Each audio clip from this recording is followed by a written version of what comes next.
When asked who is the best in the world of martial arts, his name was the first to be mentioned.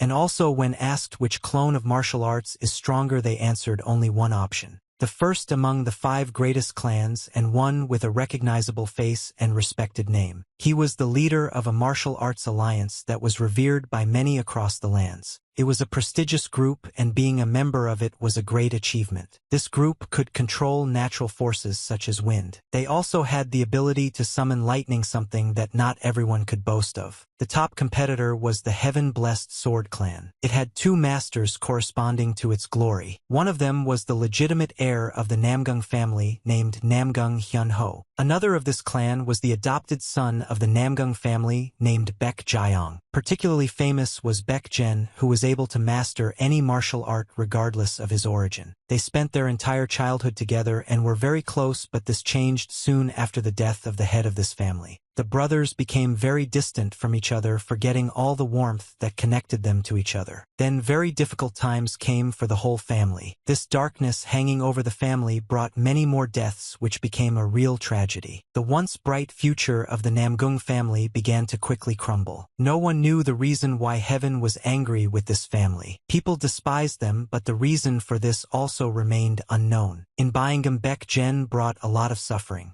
He was stained with the blood of his own loved ones. No one expected that evil was lurking under their roof. It lulled many into complacency. His name was heard along with the last breaths of the victims. But he was not at all affected by their fading lives and fading voices. The best swordsman blessed by the heavens, Namgung Hyun-ho, stained with the blood of the dead, was angry. But there was also pain and disappointment in his voice, with which he tried to find out the reason for this behavior from his brother. He screamed loudly with all his might, but Baek Jen came closer and closer to him without saying a word.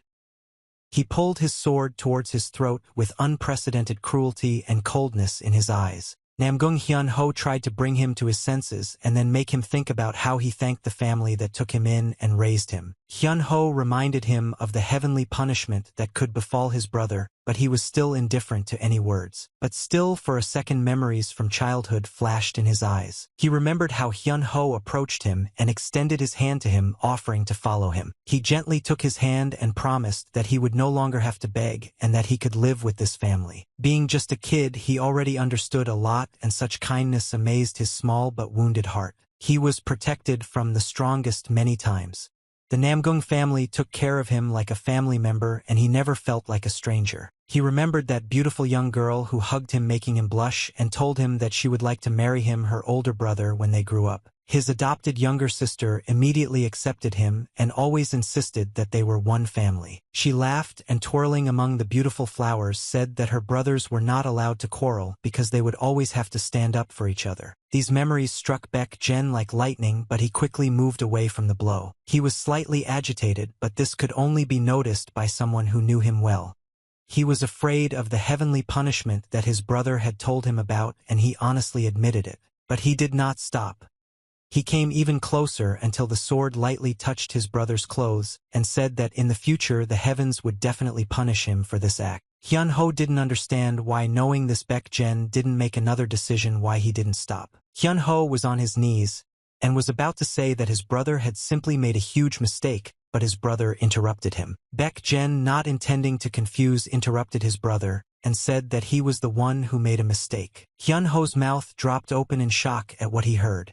He couldn't even find words. Baek Jen said that whether it was divine punishment or something worse, he wouldn't care anyway. He wanted to kill his adopted brother Hyun-ho and openly declared this intention. He wanted to end it all, and he didn't care about the consequences of his terrible actions. Hyun-ho tensed his whole body and tried to carefully rise to his feet, although it was difficult for him. He held his wounded shoulder tightly. He was shaking all over from the intense pain that was pulsating throughout his entire body. Hyun-ho managed to get back on his feet and was almost laughing out loud in surprise that Baek Jen was intent on completely destroying the Namgung clan that raised his orphan. He noted that the family name is being dragged through the mud, and the shame will be impossible to erase because of some dog that bit them and which they themselves raised. The The smile never left his face, and he continued saying that people would be delighted with such news and rumors would spread in a second. All of this was supposed to happen thanks to Baek Jen. Hyun-ho repeated this several times, his voice breaking into a scream. He shouted that it was Baek Jen who destroyed everything.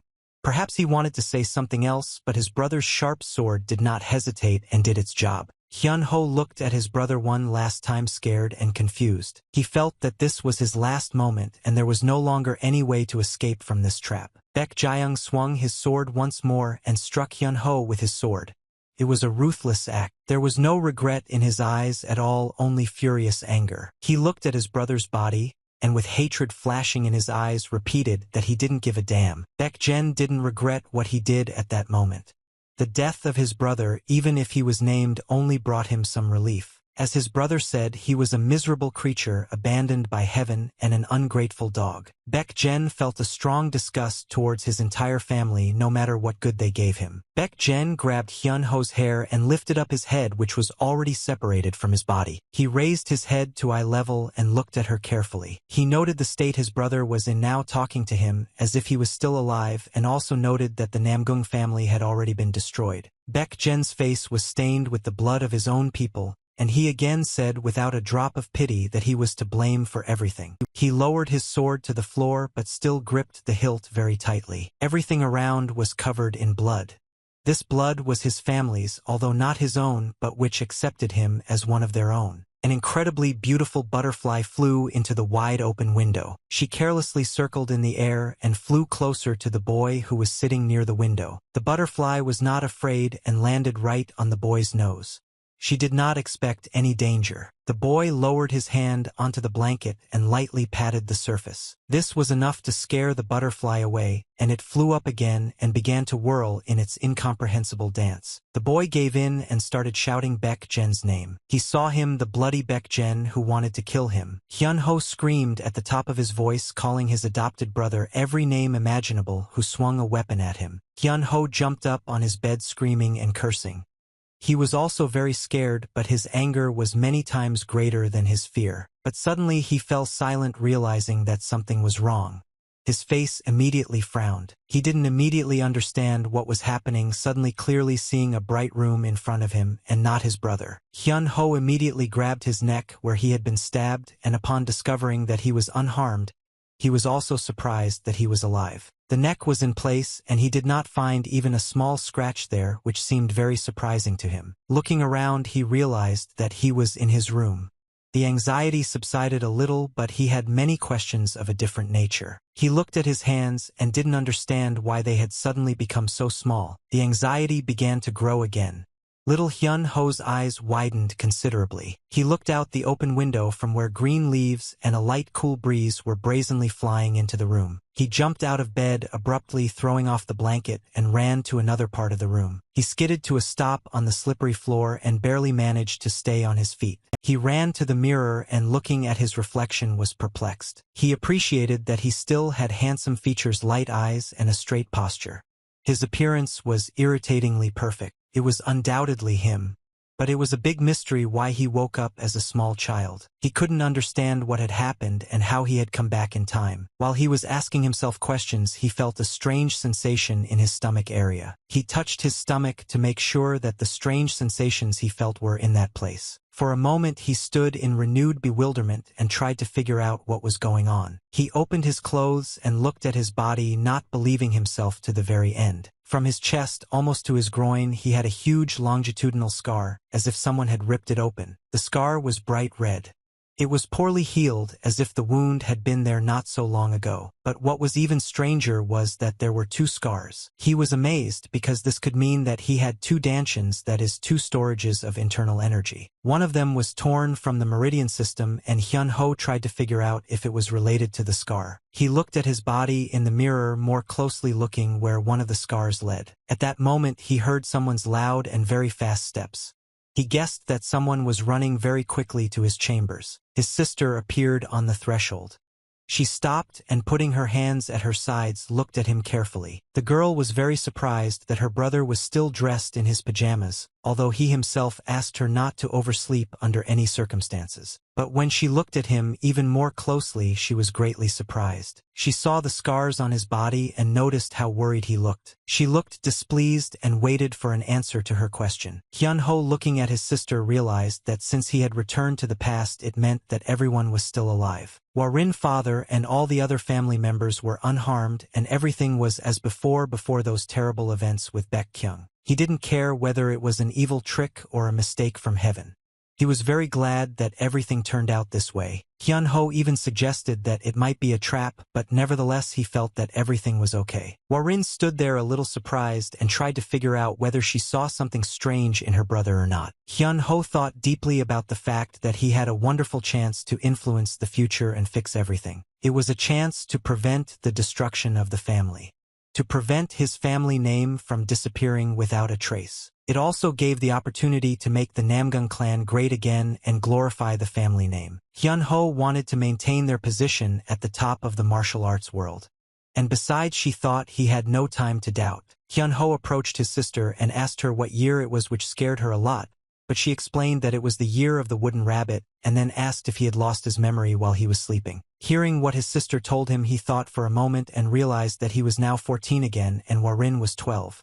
He had been transported back 6 years. Ignoring his sister's confusion, he continued to recall all the upcoming events. Within 2 years, the 9 sects, not counting Shaolin and Kunlun, were supposed to disappear. Murim then fell and the earth plunged into chaos. Father Hyun-ho made every effort to restore the world of Murim, but to everyone's great regret, he would die 6 years later. Hyun-ho, having become the head of the family at the age of 20, lost his qualifications as a leader. While his clan was barely holding on in a precarious position, the betrayal of Hyun-ho's older brother Baek-jen could completely destroy their family. Hyun-ho understood that he had to prevent the destruction of his family by any means necessary. Well, now all he had to do was come up with that very plan, by sticking to which he could change everything. Many scenes from his life and the life of his clan flashed before his eyes. Even as a child, all of this meant a lot to him. All the people around him were incredibly close to him. It was his home, where it was always so warm and cozy. Family meant everything to Hyun-ho. He was more devoted to them than to himself. The Namgung family, the entire clan, was above everything else in the world. Hyun-ho looked at his sister, who was still standing there waiting for at least a word from her brother, who was acting very strangely. Hyun-ho couldn't lose Warin twice. She didn't deserve to end up like that. Hyun-ho simply walked past her, heading towards the exit. Warin was even more confused but asked where he was going. He thought that if he had a chance to protect his family on Namgung, he had to take advantage of it no matter what. Hyun-ho turned to her and replied that he was going to go out to change his clothes, and in his mind he was thinking yes about all the different ways he could use to fix everything. Now he knew that his main target was Baek-jen, and it was because of him that all the troubles in the future would come. He imagined that Baek-jen would now lose his head. He looked at his body in the very hall where he had taken away his past life. Hyun-ho spent a lot of time in the library. After going through the many pages he could find, he did not feel any relief. But Hyun-ho did not give up and continued to persistently search for at least something. Book after book passed through his hands. Page after page was studied, but Hyun-ho couldn't find the slightest clue that could help him even a little. He read most of the local literature but still found nothing useful for himself. Hyun-ho slammed another book shut and felt slightly disappointed. He decided that he should go to the hidden cave of Panji Valley. It was a sealed cave. It was located in the Panji region, which was controlled by the Namgung family. Entry was prohibited due to the treacherous terrain. If a person wanted to go to these places, he had to understand that suddenly he would be carried away by the cruel winds, and he could fall from the mountain. Then his body would be very difficult to find. Moreover, Hyun-ho knew that only those who passed the coming-of-age test at the age of 15 could enter these places and visit the cave. He would have been able to pass this test only after a year, but he thought that it was very urgent and he had no right to delay. After thinking a little more, he decided that he would simply steal the pass. He needed to find the main one who was supposed to have such a pass and then bathe him during the patrol. As a disciple of the righteous path in his past life, Hyun-ho never imagined that he would do such a thing.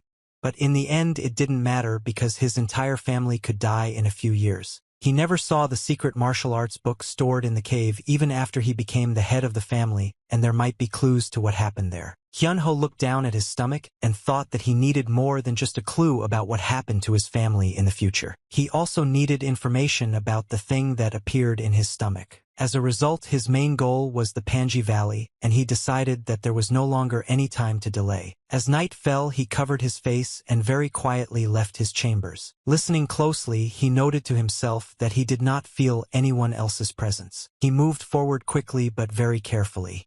It was important that no one could notice him. He began to work in any secluded places, trying to hide his actions as much as possible. But after searching a bit, he encountered a problem. What he was interested in could not be found. Suddenly his gaze fell on the floor where there were things that someone had abandoned. Hyun-ho doubted it for a long time, but he couldn't get it out of his head. He turned his head from side to side and could not decide on such an action. He closed his eyes and exhaled heavily, and having collected his thoughts, he finally made up his mind. He put aside all thoughts of morality and began to rummage through this pile of clothes because he could not miss even this. He complained that the things were very dirty and had a rather strong unpleasant smell, and besides he couldn't find what he needed. But suddenly something fell out of the pocket of one of the pants. This was exactly what Hyun-ho was looking for. At first he himself did not believe that he had succeeded. This was the key to his passage into the Panji Valley. Hyun-ho immediately reached for it. Hyun-ho looked at the pass with a wide smile and eyes full of hope. But the pleasant emotions immediately disappeared when Hyun-ho discovered that the pass had fallen out not from his pants pocket. His disgust was compounded by someone's laughter from the side, which made him tense up greatly. A young man appeared at the door who had already noticed Hyun-ho and called out to him. The young man, not fully understanding what was happening, burst into the room, demanding an explanation. Hyun-ho didn't know what to do with himself and tightly clutched the pass in his hand along with the underwear it was in. The young man who caught him was incredibly angry at the very named guest. In addition, this uninvited guest rummaged through his underwear, which was generally not very pleasant. The young man shouted at the intruder and called him an underwear thief. This shout could be heard throughout the entire area. Hyun-ho, hearing this, froze, thinking that it was some kind of misunderstanding. But then Hyun-ho was surprised because the owner returned too early, although he thought he would have more time. The duty officer also remained on site and was confused by the encounter with the thief, and also the underwear, while Hyun-ho thought that apparently the duty officers were slacking off at work again. Hyun-ho remembered this young man. In his past life, he met him when he was already mortally wounded, and he said that he would have trained harder if he knew that this could happen. He asked for forgiveness, and it was clear that he sincerely regretted his lack of conscientious attitude towards training. After these words, the young man died, taking his last heavy breath. Hyun-ho did not know him well, was not closely acquainted with him, but it was very difficult for him to watch the death of his people. Hyun-ho remembered how the young man had deeply regretted this when he was dying.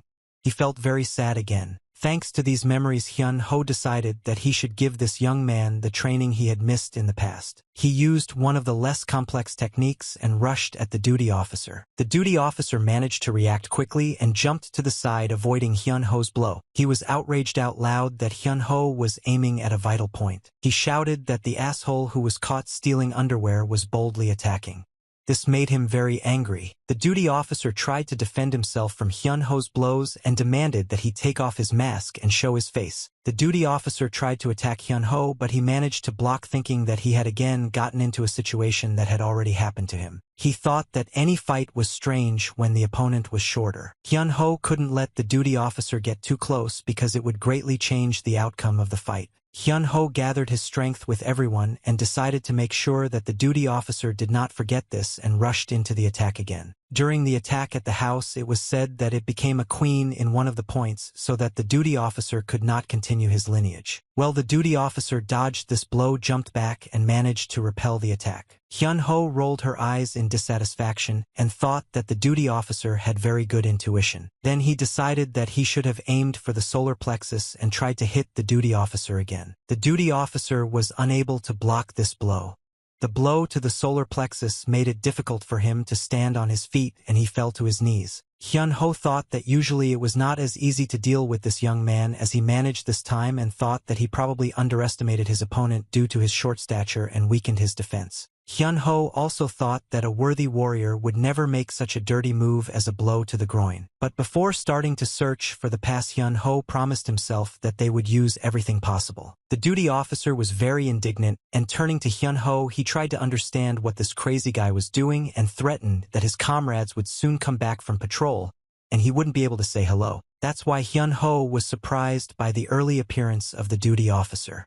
I'll think about whether I should have beaten him even more since he was so filled with anger. Hyun-ho stretched, thinking that such a talented guy as that duty officer was, but he wanted to beat up the naturally lazy guy at least once more and didn't even think that he was being watched. But the duty officer did not decide to give up on this and sharply attacked Hyun-ho without even getting up from his knees because it was much more convenient this way. It only took one hit for Hyun-ho to feel the pain racking his body. The duty officer watched as the thief doubled over in pain and tried to stay on his feet. Hyun-ho was shocked that he didn't catch the moment and couldn't block the shot or jump away. This was a great surprise for him, and he also understood that he could now be caught and it would be announced to everyone that he had been rummaging through his underwear. The next day this incident had to be resolved and everything sorted out. Hyun-ho walked down the hallway.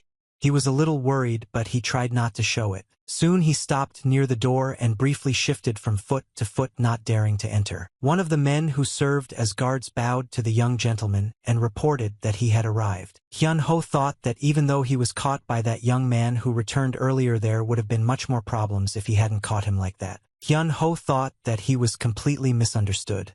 I tried to come up with some explanation so as not to fall flat on my face in front of my father. He removed the one who had the pass. And yet he had a reason for convincing his father. He also had the opportunity to see him despite his busy schedule, which was a big plus in this situation. He wasn't caught doing anything scary and everything went according to plan. So he was convinced to be much more confident. He heard his father's voice, which allowed him to enter the hall, and the security let Hyun-ho through. The doors opened carefully, and Hyun-ho's anxiety still increased. He tried his best to calm down. Master Namgung Cha-woon greeted Hyun-ho with a very stern look. Father was sitting near the desk with papers when Hyun-ho entered. As a person, he was the biological father of Hyun-ho and Hwa-rin. Seeing his son, the master smiled slightly.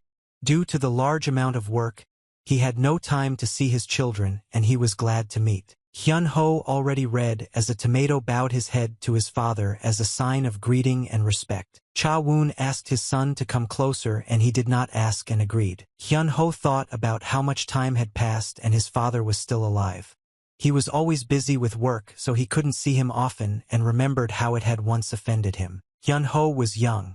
In his eyes, the clan leader seemed emotionless, but at that moment he understood what it was like to be in his place. Everyone praised his father for his strength, but he felt a heaviness and helplessness behind it that not everyone could understand. After Hyun-ho became the head of the clan, he wanted to ask his father a lot of questions, but he was no longer alive at that time. Hyun-ho tried to take a closer look at his father.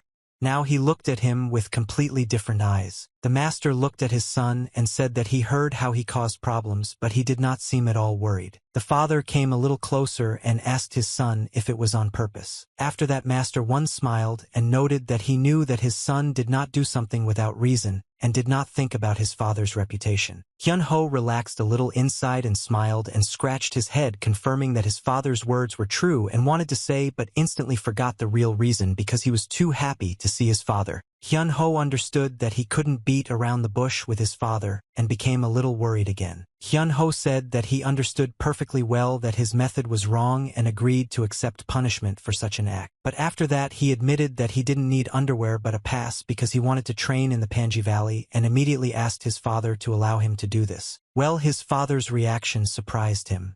And Master Woon himself was surprised that this was the whole goal that her son was pursuing. After this, his father's face became stern and even cold again. He looked at his son and said that he had to take the test in a year and asked if he could wait because it was very difficult to approve something like that. Hyun-ho thought that it was not as simple as expected with his father, but he could no longer retreat. But then the father himself asked if his son wanted to train because of the competition that was supposed to take place in a month. This could be exactly what would help Hyun-ho a lot and keep his true plans a secret. Hyun-ho's chance to resolve this situation and justify himself to his father was the competition. A gathering where young members of the Namgung clan competed to show off their skills, but those under the age of 15 could not participate. But due to the risk of severe defeat due to inadequate use of martial arts, there were usually few participants. In general, trained people could participate, but they were still children and psychological trauma could occur during such tournaments. Because of this, Hyun-ho was completely defeated in the sparring competition. He remembered the face of the boy who had defeated him even though it had been many years ago. He had no choice but to admit his defeat then. Hyun-ho was terrified and in complete shock. He sat in front of his opponent and could not move. He was bleeding from his broken nose.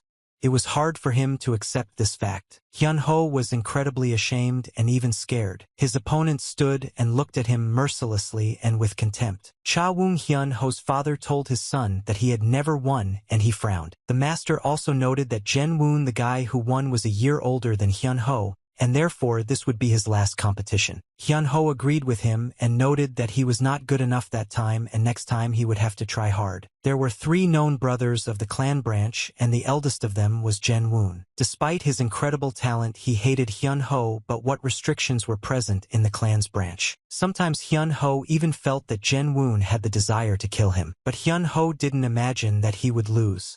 He had more zeal to win this competition, but once he entered the fight he realized that Jen Woon had a better chance and that he would be the winner. Hyun-ho gave it his all. He was focused and collected, but it didn't help. Jen Woon's attacks showed no mercy and Hyun-ho was unable to defeat him. Now there was a huge difference in experience between him and Jen Woon, and Hyun-ho was confident that he would not lose again. Revenge and competitive spirit were suitable motives, and he told his father that he wanted to win this time. Hyun-ho also added that he wanted to prove that he was worthy of being the head of Namgung. He decided that he needed to ask for participation in the competition in as decisive a voice as possible. Hyun-ho almost screamed, begging his father to let him train in Panji Valley and prepare for this competition. The father looked at him quite sternly and did not immediately give his answer. Hyun-ho was worried why his father didn't answer and thought that he should have been desperate and pressed harder on pity because he had to reach his father's heart. He decided that he would squeeze out all the tears if necessary and decided to remember the day his father died. He was immediately transported to the distant past, though to his past life. Then everyone who was at the funeral was dressed in black and many were crying. Hyun-ho held on until the very end. It was hard to write what he felt at that moment, but he didn't shed a tear. And that time when he begged his father in his current life to let him go to the valley, he shed all the tears that he could not shed then. Hyun-ho himself became a little worried when he saw a whole waterfall of his tears. He couldn't stop crying.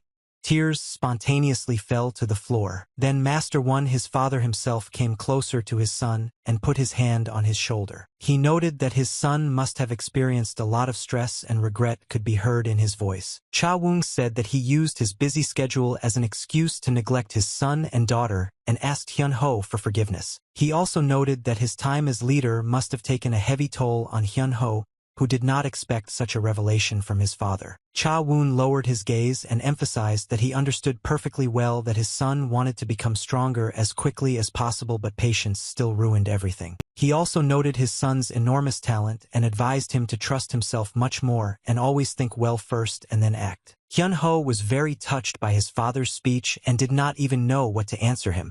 He was very confused. Understanding his son's condition perfectly, Cha Woon noted that his determination was firm and he would allow him to enter the Panji Valley. Hyun-ho immediately smiled, glad that it worked, but the father decided to explain his decision. He also said that although it was connected with preparation for the competition, it was his son's mistake, and as punishment he would rewrite the clan charter 100 times and apologize to the victim. And despite the fact that he defeated the man with the past, Cha Woon had no intention of letting his son go alone to the Panji Valley, which no longer fit into the plans of the Hyun-ho himself. Cha Woon allowed Hyun-ho to enter the Panji Valley only under the accompaniment of guards, which stunned the young man. Hyun-ho did not understand and noted that his father was his guard and suggested out loud that it meant that they would go together, but he continued to be surprised because his father was too busy. Hyun-ho also noted that if his father does as he says, then those who defended him will also go, and this will already be burdensome, and he promised his father that he would handle it himself. Cha Woon smiled and explained that he would not be going, but that someone stronger would be seeing his son off. Hyun Ho couldn't even imagine who could be stronger than his father and believed that there was no such person in their clan. But suddenly it quickly dawned on him who exactly his father was talking about.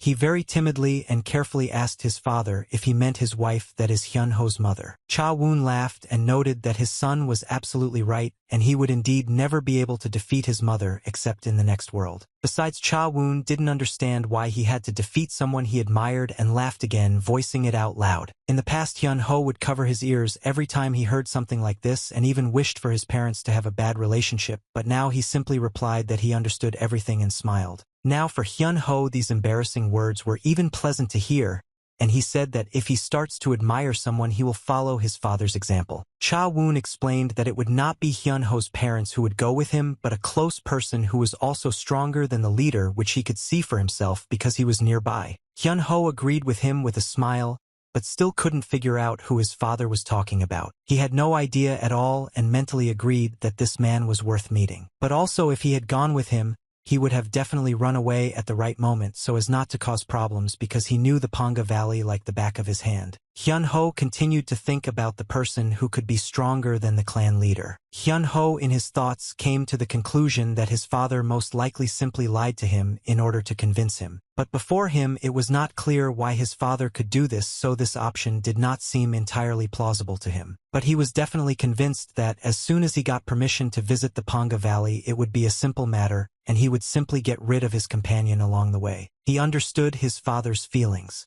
But in reality, he was far from 14 years old. Hyun Ho had a very important mission, which was to protect the entire clan, his family. He remembered the face of his adopted brother and knew that he needed to become strong as quickly as possible. He knew all the capabilities of his opponent, which gave him a great advantage, and now he also had time to prepare. After finishing the conversation, Cha Woon suggested that his son quickly go and meet this man, and he followed him with a smile. He enjoyed this meeting with his father, and although he had no intention of completely obeying his orders, he diligently pretended to agree completely. Father led Hyun Ho out of the chambers and through the streets to introduce him to his escort. Soon after going outside and a few minutes into the alleys, Hyun Ho suddenly froze and widened his eyes. He saw some beggar near whom his father stopped and asked to say hello to him. He introduced this young man by the name of Mugil Khan and explained that it was he who would accompany him to the Panji Valley. Hyun Ho was very confused and didn't even know what to say because he expected to see a completely different person. He didn't even think that his father would bring him some beggar who certainly didn't inspire the slightest bit of trust. Hyun Ho doubted that this young man could protect him and doubted even more that he was stronger than his father. He didn't remember anything like that and was sure that he had never seen this man.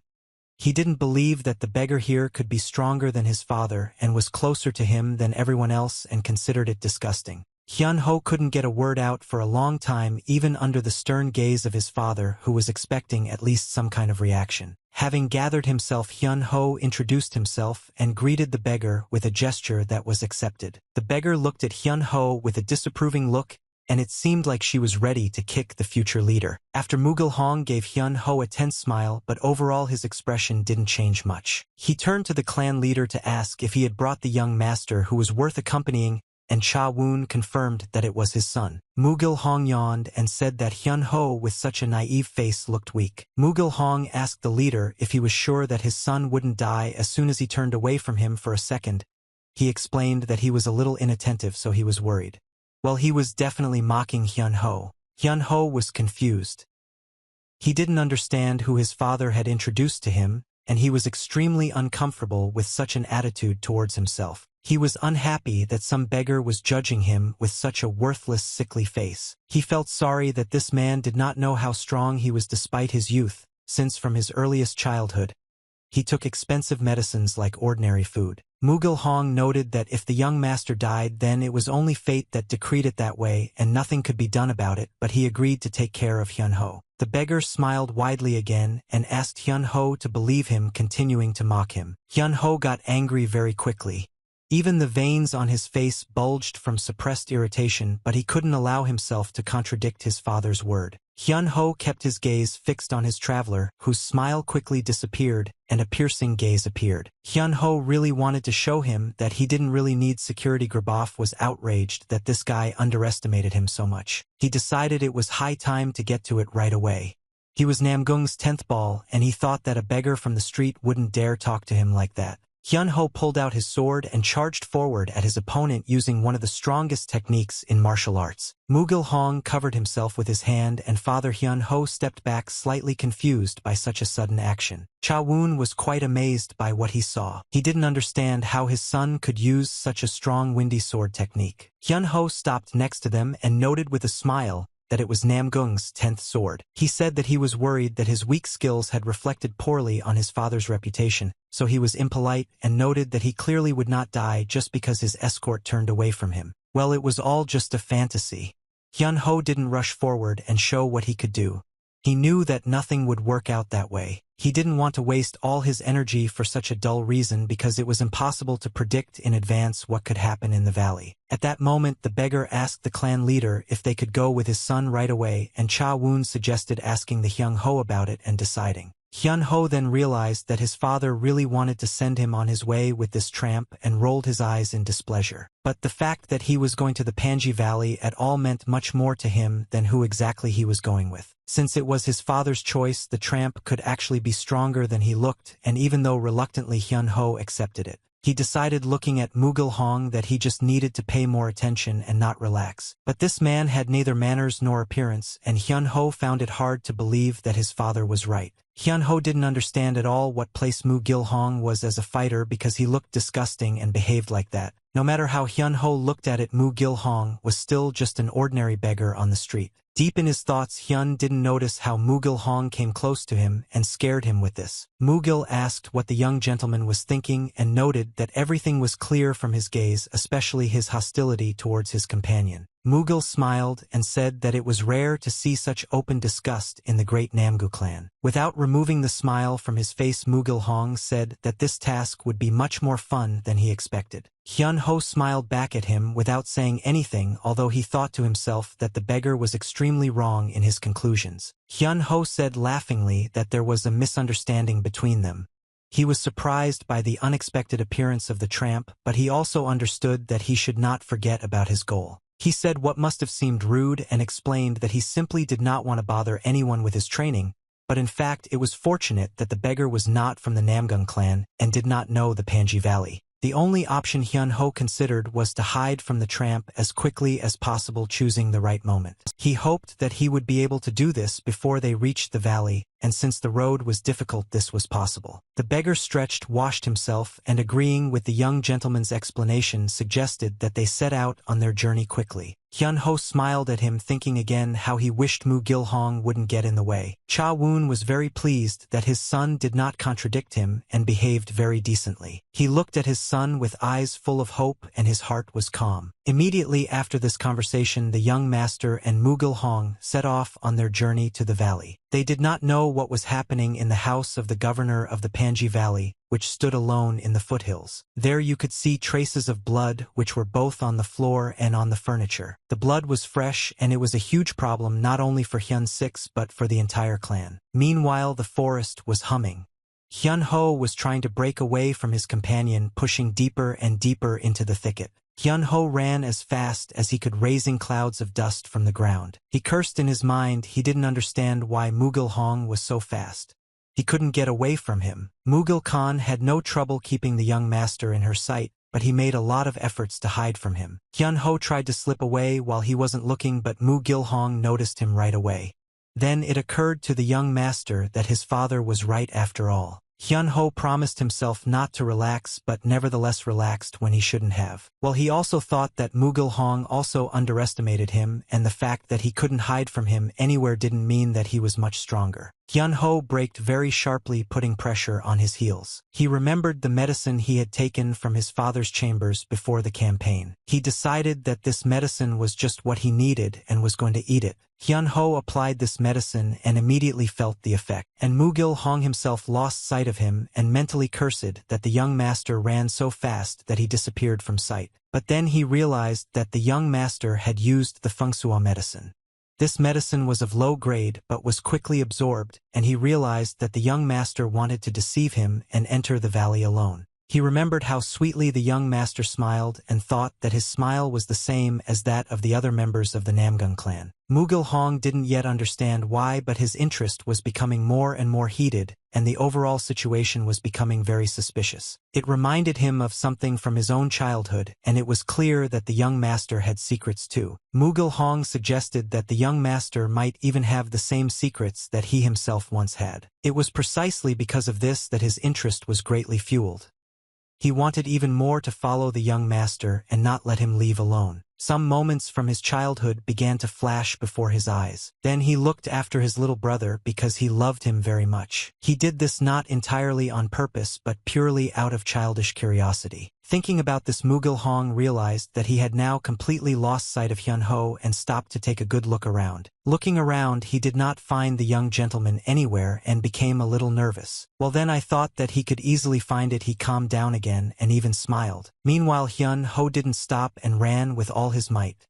He stuck to his plan and couldn't let anyone get in his way. Looking back and not seeing Mughal Hong behind him, Hyun Ho calmed down a little from the fact that he had managed to break away, and perhaps this was his only chance. He decided to increase the gap for confidence. I doubt he should have stopped at that moment. He ran even faster, dodging around the area in every possible way, covering his tracks. Cost him a lot of effort, but thanks to the medicine he coped well. He had a very small step, but nevertheless the medicine gave an incredible acceleration, and Hyun Ho understood that this was his maximum for now. He began to increase his speed, calming down and assuming that Mughal Hong would no longer be able to find him. He thought that the real Thunder Shah of the Celestials felt like a lightning strike, and with such a body he could only do so. He thought about his escort.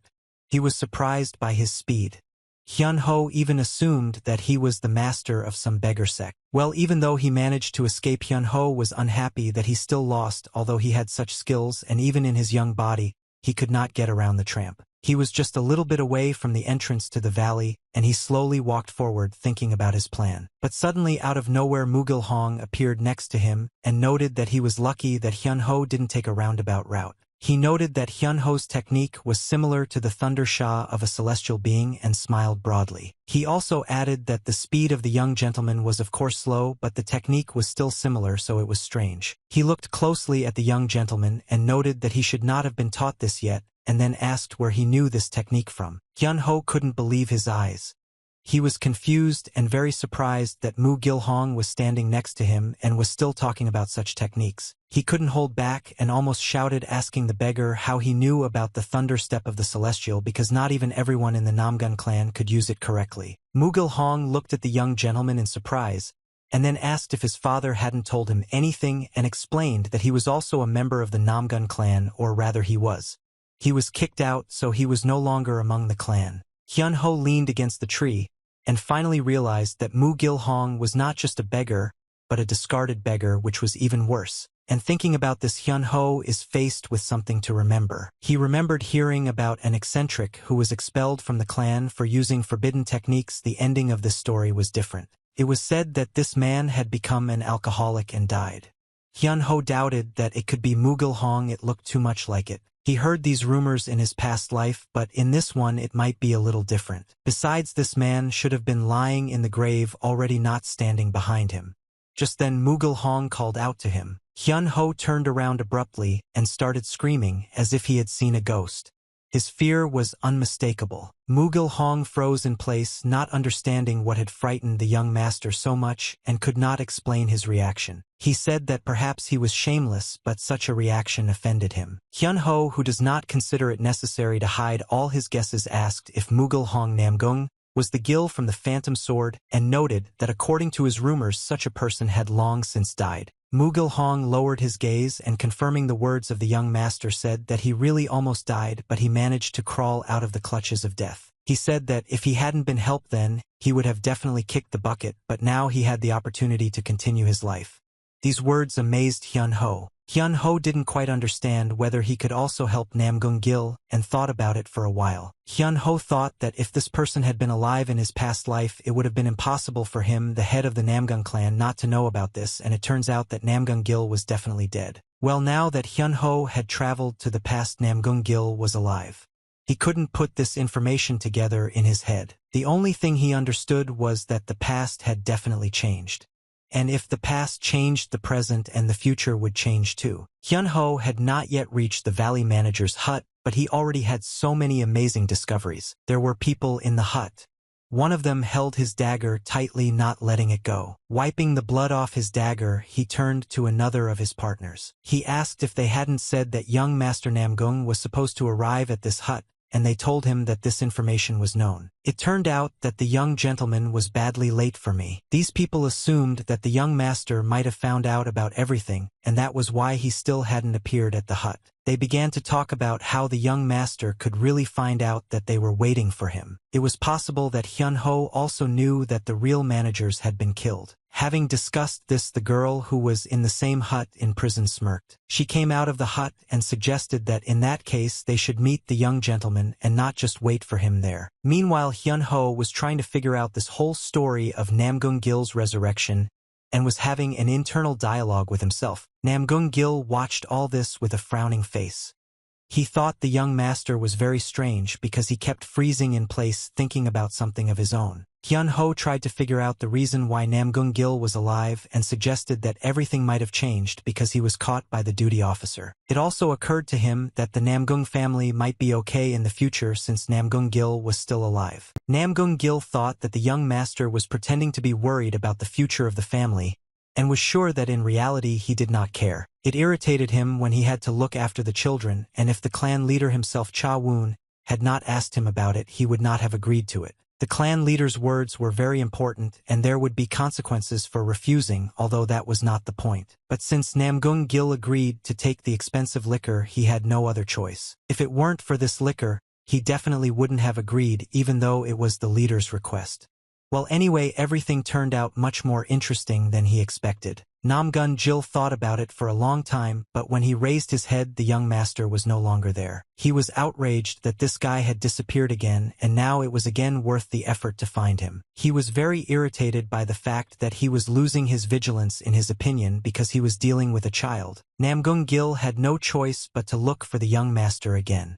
He slowly walked forward thinking about what could have happened to him in such a short time. Hyun-ho quietly moved as far away from the beggar as possible and ran forward as fast as he could. He was not going to deviate from his plan and once again took advantage of the chance given to him to escape. He didn't stop even for a second. Now he knew that his escort was not so simple and it was worth the effort to get away from him for sure. Hyun-ho didn't like that when it came to going against a member of the Namgung family, any territorial advantage would immediately disappear. He had to keep his composure and that was all he could think about.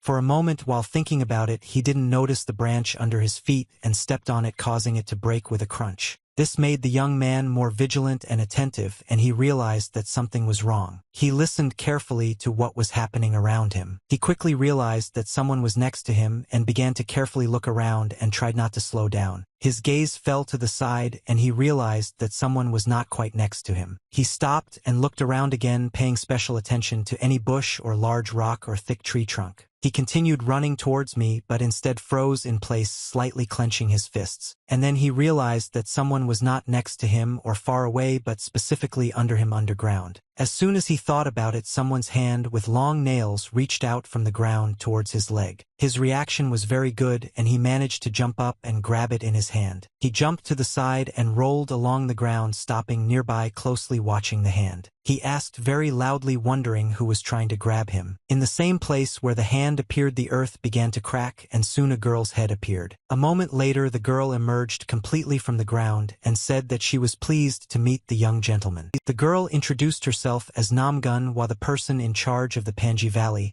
and greeted the young gentleman. This girl's face was quite pleasant and smiling, but still did not inspire confidence in the young gentleman. Hyun-ho demanded to know what kind of surprise attack this was, and noted that he also knew that a middle-aged couple was watching the place. The girl explained that she was their daughter and managed this place on behalf of her parents, and the ambush was arranged in order to test the master's skills for entering the Valley of the Panga, and asked to treat this with understanding. Hyun-ho even believed that it was an entrance test and that the girl really was the daughter of the couple who looked after the valley. But still something told him that the girl was lying, although her speech and appearance were quite convincing. But in his past life he had already seen this face and thought that the real manager was most likely already dead. He was not happy that he met this girl and in such a place.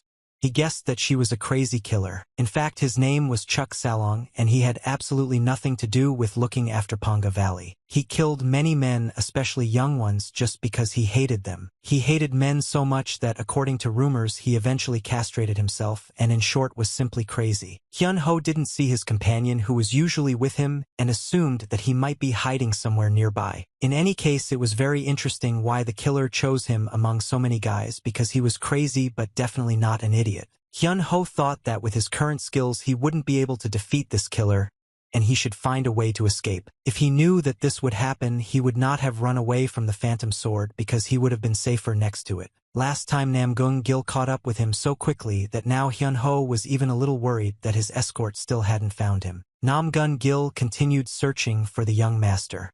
He stopped in the middle of the forest and looked up, thinking that the young man should be somewhere nearby and he shouldn't go in the wrong direction. Namgung-gil looked around in search of his goal and tried to understand where the young master was going. It was his first time since he was exiled, so he had very little memory of the entire valley area. He was very relaxed and walked mostly just at random with his hands behind his head and enjoying the views around him. Hyun-ho stood rooted to the spot and tried to figure out what he should do. Chuck Salong turned to him and asked if this was the young master's first time in the Panji Valley, since usually one could only go to this place after turning 15 years old. Further, Chuck Salong noted that the young master's mastery of martial arts occurred even according to their rules, and that he grew very quickly. The Mad Killer also emphasized that in a couple of years the young gentleman could become an excellent man. Hyun-ho, listening to all this, noted to himself that for the first time he felt uneasy from a compliment, and he laughed very tensely. He didn't understand why the crazy killer was pretending and still hadn't tried to kill him, and thought that he was strong enough to have no weak points even with his back turned to him.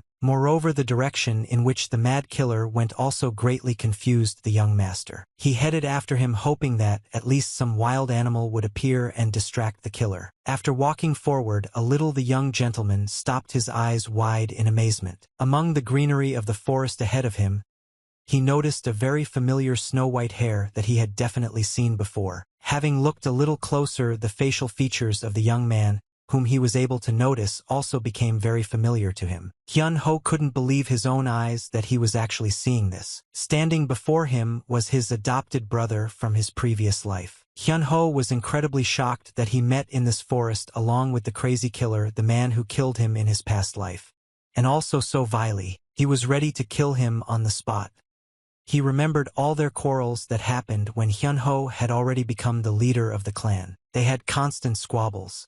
Hyun-ho often told his brother to his face about all his shortcomings and wrong actions. Well, it wasn't only this that caused Baek-jen to hate him so much, but the betrayal of the family that accepted him as one of their own was terrible. Although there were times when the brothers communicated well with each other and were very close.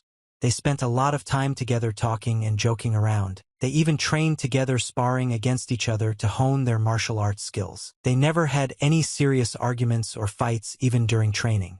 They were always together and supported each other. They did not turn away from each other even when one showed weakness or excessive sensitivity for a man. They spent time together and together with their sister. They always had a lot of fun and were interested in each other. There were times when they didn't feel a real kinship between themselves, but all of this was crossed out. These pleasant memories were stained with the blood of the Namgung family, who in Hyun-ho's past life paid for their kindness. No one could have imagined that they would take in such a terrible person who would destroy an entire clan. They could not imagine that this man walked among them and closely watched each one, identifying weak points and building a terrible plan in his head. When Hyun-ho saw him in the forest near the crazy killer, he couldn't immediately answer the question of why he was there. History changed right before his eyes. Everything was supposed to be completely different. Chuck Salong hurried away from the clearing. His hand reached somewhere into the bushes. He noticed that someone was hiding in the bushes. He quickly pulled Baek-jen out of the bushes by the collar and started yelling at him, calling him a little rat who had disappeared somewhere. He threw it on the ground in front of Hyun-ho and said from a woman's perspective that the boy had disappeared somewhere and the lady still couldn't find him. The mad killer threatened to gouge out the boy's eyes so that he would finally start to listen. After that, the killer sighed and looked at both boys. He apologized to Hyun-ho, explaining that the boy from the bushes was his servant who disappeared somewhere without saying anything. The killer was indignant because she knew that the boy could not be taken out of her sight. At that moment, Hyun-ho's gaze fell on Baek-jen's hands, which were bound with chains. The killer pulled the boy along with her. It became clear that Baek-jen was not entirely a willing servant of the mad killer. Hyun-ho realized the whole situation and became upset. He had a chance to escape, but he was so surprised that he couldn't move. Hyun-ho, you could take your eyes off Baek-jen, who in his past life was both his brother, a very close person, and at the same time the most terrible evil for his family. In his past life, Baek-kyung wandered the streets until he was found by Hyun-ho's father and taken in as a guest by the Namgung family. Now he was a servant to a murderer. Hyun-ho believed that Baek-kyung deserved it. Moreover, Hyun-ho felt almost no energy. This was quite a serious problem for him. With such weak energy, he couldn't even hope to learn martial arts, let alone live long. Baek-jeong couldn't live long, or so Hyun-ho thought. Hyun-ho considered it a true miracle that Baek-kyung was still alive considering the circumstances he was in. From that terrifying, self-confident martial artist who possessed incredible malice, none of this could be traced in his current life. Memories from that terrible day flashed before Hyun-ho's eyes again. The guards who heard the screams and some strange sounds arrived just when Baek-jen had already managed to kill many. By that time, Hyun-ho himself arrived and was simply horrified by what he saw. The guards immediately rushed towards Baek-general. They wanted to avenge their comrades. Hyun-ho couldn't understand what was happening at that moment. He saw his brother and looked at him carefully. Baek-jen walked in the center of the room, whispering something about revenge. He was barely audible and his face was hidden by his hair, but you could see that Baek-jen was smiling. He was pleased with what was happening. The blade of his sword was stained with blood, as were his clothes, and he was very glad that his intention had turned into action with such success. The guards rushed to attack Baek-jen, knives in their blades. They attacked with a jump. Baek-jen remained calm and did not make any unnecessary sudden movements. It seemed that he felt every movement of everyone in that room. And even when one of the clan's fighters appeared in front of him with great intent to kill him, Baek-jen did not flinch. The fighter's blade stopped at Baek-jen's throat. The skin on his neck stretched under the pressure of the sword, and it was only a little bit before the blade pierced the flesh. Then Hyun-ho saw something astonishing. The fighter, who was so close to complete revenge, suddenly began to tremble. His gaze became full of terror. His blade couldn't move any further. The blade of the sword also trembled as if it was about to break. What was even more surprising was that the blade actually broke in half. But now Baek-jen did not have such a powerful energy. He was very weak and had almost no life force. His hands were chained and he was not even able to walk freely. His body was unusually strong, but Hyun-ho guessed that everything might have changed because of his karma. But Hyun-ho didn't feel sorry for Baek-general. The only thing he regretted was that he couldn't finish him off with his own hands, and promised himself that once he got out he would make sure that the final blow would be his. The mad killer led Hyun-ho to the cave. Stopping at its entrance, he smiled and explained that they had arrived at the entrance to the Panji Valley. He pointed his hand into a dark passage and explained that if you walk along it, you can reach the valley. Hyun-ho remembered that the Panji Valley had two entrances. One of them led to an ordinary cliff. The other entrance led to walls teeming with poisonous snakes. It was possible to pass through there if you were an exceptional martial artist. If Hyun-ho had the skills from his past life, he would have managed, but now the chance of survival was very small. Hyun-ho realized that the crazy killer wanted to get rid of him and didn't get his hands dirty, so he brought him to this entrance. It was strange that they knew so much about the Namgung family, Hyun-ho and the Panji Valley. Hyun-ho assumed that the mad killer was paid for it. Suddenly someone grabbed Hyun-ho by the collar and pulled him to the side. Hyun-ho didn't even hear that someone had snuck up on him so close. It was one of the mad killer's partners. He was indignant that the boy had been led for so long. He said that the young master had walked the entire way himself, so now they would simply throw him into this cave. Hyun-ho understood that his situation was very bad, but he did not understand how to get out of this situation. Chuk Salong laughed, noting that it was very funny to watch the reaction of the young master. He was always so impatient, and this was his death. Well, the killer had to punish the escaped dog, and it was worth moving. Hyun-ho was angry, and demanded to explain to the killer what all this meant. Chuck Salong answered with a smile that they just showed him the way. And now it was time for the young man to enter the cave. The mad killer said that he wanted to see how the body of the young master would be riddled with holes from the snake's fangs. But alas, the snakes with open mouths clicked their scarlet tongues. But at that moment, to everyone's surprise, the sounds of footsteps and someone's deep yawn were heard from the cave. Mughal Hong came out with a snake on his neck, saying that he dozed off a bit in the cave because it was very cozy there. Everyone stared at him in complete bewilderment. This man's appearance was not at all part of their plans. Mughal Hong raised his index finger upwards to attract attention. He noted with a smile that he was still the best and waited for the others to confirm. Namgung Gil's gesture added even more impact to his appearance. His words about being the best and his confident look and the dead snake hanging on his neck could even make you angry. Hyun Ho was the only one who was very happy about the appearance of the phantom sword and also the fact that he was still alive. Hyun Ho already understood that it didn't matter how strong the two who had him in their sights were. And he had already even forgotten about Baekjen, who was also surprised by the appearance of the phantom sword with the snake. When Namgung Gil came out of the cave and saw that Hyun Ho was being held by his clothes by people unknown to him, he jumped up on the spot and then demanded that everyone explain what was happening to the young master. Hu Yen, the partner of the mad killer, asked who the fool was who came out of the cave, to which Chuck Salong, with blood in his face, was indignant that his partner had absolutely no idea what was going on and explained that the one who came out was the master. Hu Yen was very surprised, and the crazy killer explained that although he hid his strength, he still shouldn't be underestimated and one had to be on guard. Chuck Salong thought that this master was probably the protector of the boy from the Namgung clan, but was glad that they took this boy hostage. Chuck Salong looked at Namgung Gil carefully, and the sight of the master's beard alone made him feel sick. He felt disgusted and wanted to get rid of it immediately. The mad killer extended his hand with long nails, thinking that it was worth giving the young master the opportunity to rid him of his beard. By some amazing miracle, the nail on the index finger of the mad killer stretched several meters. With his fingernail like a sword, he propped the young gentleman up under the neck, threatening him with violence and not allowing him to move from his place or jerk sharply. Just a little bit, but the nail managed to make a shallow cut on the young master's neck and draw blood. Hyun Ho was very excited and beads of cold sweat appeared on his face. Chuck Salong called Namgung Gil a question and ordered him not to move from the spot, threatening to kill the boy. Namgung froze in place from the unexpectedness of what was happening.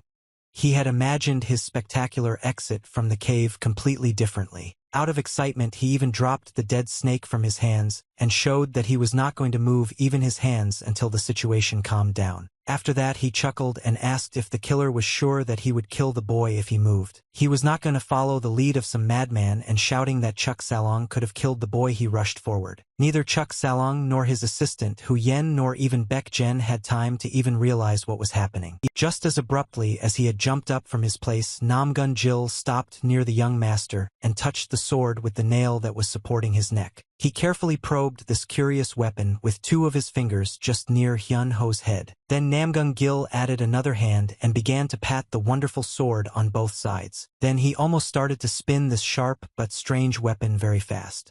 Hyun Ho thought he was saved, but suddenly his neck was ripped open. He didn't immediately understand what was happening until he felt his own hot blood.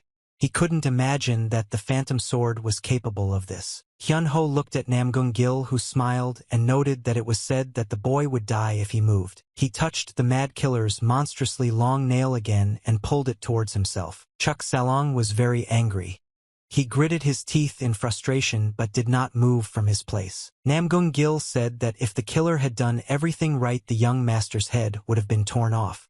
Hyun Ho, listening to all this, could not understand what was happening and who was really his enemy. Namgung Gil continued to hold Chuck Salong's nail and told him that he could not kill the young master with his own hands. Previously, Chuck Salong was looking for a way to enter the Namgung clan.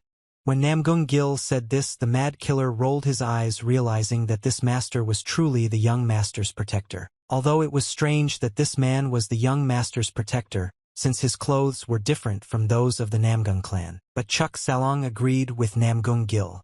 He didn't want to get his hands dirty because it was too much trouble. While they were talking to each other, Hyun Ho finally realized that he was not in serious danger and began to wait for the right moment to escape. He glanced at Hu Yen, who was still holding him tightly, but his attention was distracted. Hyun-ho reached up, grabbed Hu Yun's club, and pulled him down. But Hu Yun managed to react and grabbed the boy more tightly, lifted him up, and tried to attack Namgung-gil with his sword. Namgung-gil jumped back, but was scared enough that Hyun-ho tried to break free, and thus angered the strange company. Chuk Salong began to approach and hissed a threat that he would first kill Namgung-gil and then deal with the boy. Hu Yen was ready to engage in a fight to the death and lowered the boy to the ground for convenience. Chuk Salong was also ready to attack, but Namgung-gil tried to stop him. He held his hand out in front of them, drawing their attention to himself and indicating that he had something he wanted to say. After that, he asked the crazy killer if he would try to put the boy in a cave so that he would be bitten by a snake and die, and then added that then the killer should not have dealt with him. He said that he also thought about leaving the young master in this cave with the snakes and smiled broadly. He pointed his hand at the dark cave and pretended to be very confident so that the crazy killer would believe him. Chuk Salong paid attention to these words and was left in some confusion.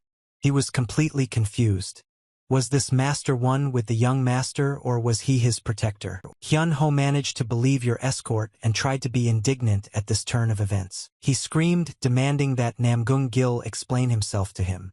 The boy was as confused as his attackers. Namgung-gil rushed towards the young master with lightning speed and grabbed him, replying that his words literally started it. After that, he snatched the boy from Hu Yen's hands, and Hu Yen didn't even have time to do anything to prevent this. After this, the master threw the young master into the cave as he had said and noted that he would leave him there. Hyun-ho landed on the ground and grabbed his neck, pressing the already slightly bleeding wound, and was very surprised that they let him go. Following him, Namgung-gil himself came up and stopped near the entrance to the cave and looked at the boy, his hand clenched into a fist. Hyun-ho didn't immediately understand what that meant. The only thing he understood was that he was trapped with no way out. Namgung-gil punched the wall of the cave right at the entrance, causing the wall to collapse and block the exit for the young master. After his blow, a large number of stones immediately fell from above and from the walls. Namgung-gil smiled at the young master's face, noting that he would lock him up. Hyun-ho watched in horror as the exit from the cave was blocked by huge boulders. He had absolutely no understanding of why they had treated him this way.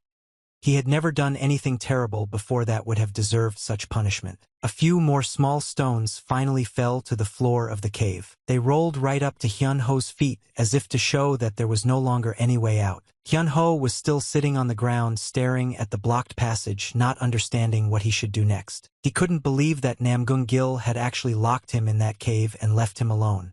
It seemed like he was really in cahoots with those bandits. His contented look and wide smile haunted Hyun-ho.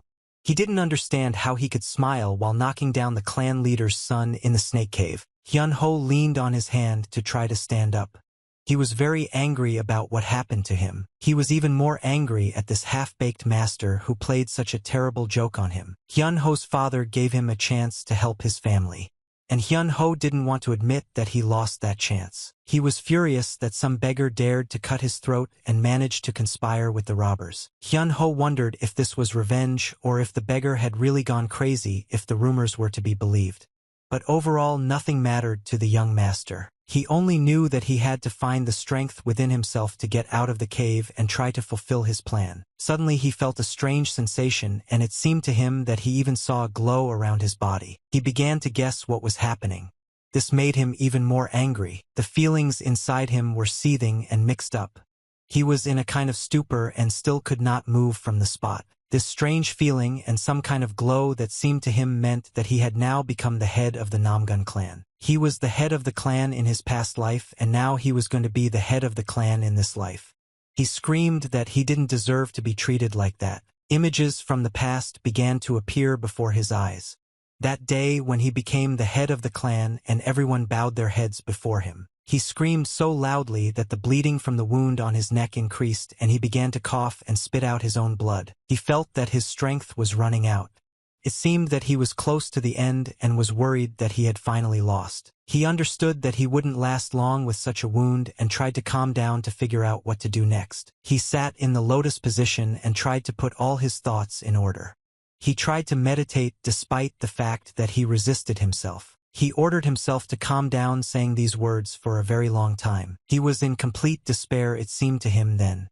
He had to sit for a long time so that his thoughts became a little colder. Hyun-ho replayed everything that had happened just recently once again and discovered that most likely when Namgung-gil caught him and snatched him from Hu-yun's hands he somehow influenced him. Hyun-ho guessed that this was the reason why his emotions were so out of control right now. He kept telling himself that he couldn't be knocked out so easily. He held on with all his might and tried to gain control of his mind and body. He gradually sorted out all his feelings and emotions and tried to discard the unnecessary. It was comparable to untangling a ball of thread. After sitting in this position for some time, he actually managed to tidy himself up a little. At some point, he himself realized that he was starting to succeed. And this was already very good news, but suddenly he felt someone's gaze on him. He immediately opened his eyes and peered into the darkness, into the very depths of the cave, from where he felt someone else's gaze on him. As it turned out, he was not alone in this cave, which was a great surprise for him. From behind the huge moon at the side of the passage into the depths of the cave, he noticed Baek-jen watching him. Baek-jen looked very scared and anxious. He acted very timidly, afraid of every rustle, and did not dare to come closer to the young master. Baek Jaeyoung was definitely not the person Hyun-ho wanted to meet in this place and in this state. His eyes widened considerably at the sight of the one who was the cause of his suffering. Anger immediately returned to him, and Hyun-ho noted that when he got angry his strength began to run out. But still, when he saw Baek-jen's face, he couldn't restrain himself with any effort. He kept telling himself that he would not give in to his emotions and would be able to remain calm, but his whole body was shaking with anger. Baek-jen managed to notice that the young master's neck continued to bleed.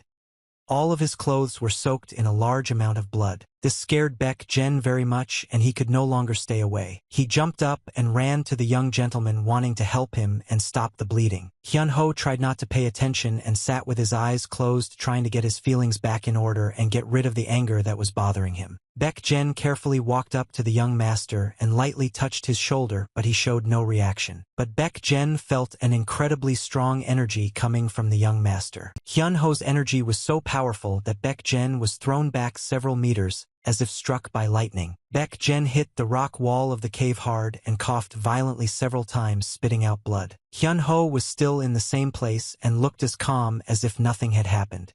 But the destructive energy he was radiating began to weaken. After some time she became even weaker. Hyun-ho felt this and continued to meditate to get rid of all his negative emotions. Soon he realized that he had succeeded.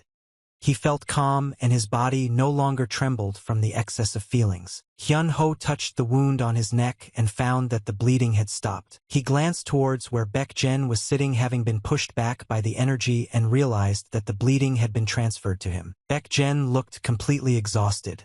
Now his body was shaking from terrible weakness and blood was coming out of his mouth. Hyun-ho was surprised that Baek-kyung wanted to help him, but he still doubted it because they were not that well acquainted yet. But even if that was true, how many people in the Namgung clan had died at the hands of Baek-jen? Even if he died 1,000 more times, it wouldn't be enough to even the score. Hyun-ho walked up to Baek-jen and grabbed him by the hair, lifted his head, and thought that he must have escaped into the cave while Chuk Salong was distracted. Baek-jen looked terrible. It seemed like he was close to the end. His eyes were open, but they were looking somewhere in space. His mouth was also open, trying to take in more air. Hyun-ho looked into his mouth and discovered that his tongue had been cut out several times with a blunt blade. Hyun-ho liked this very much.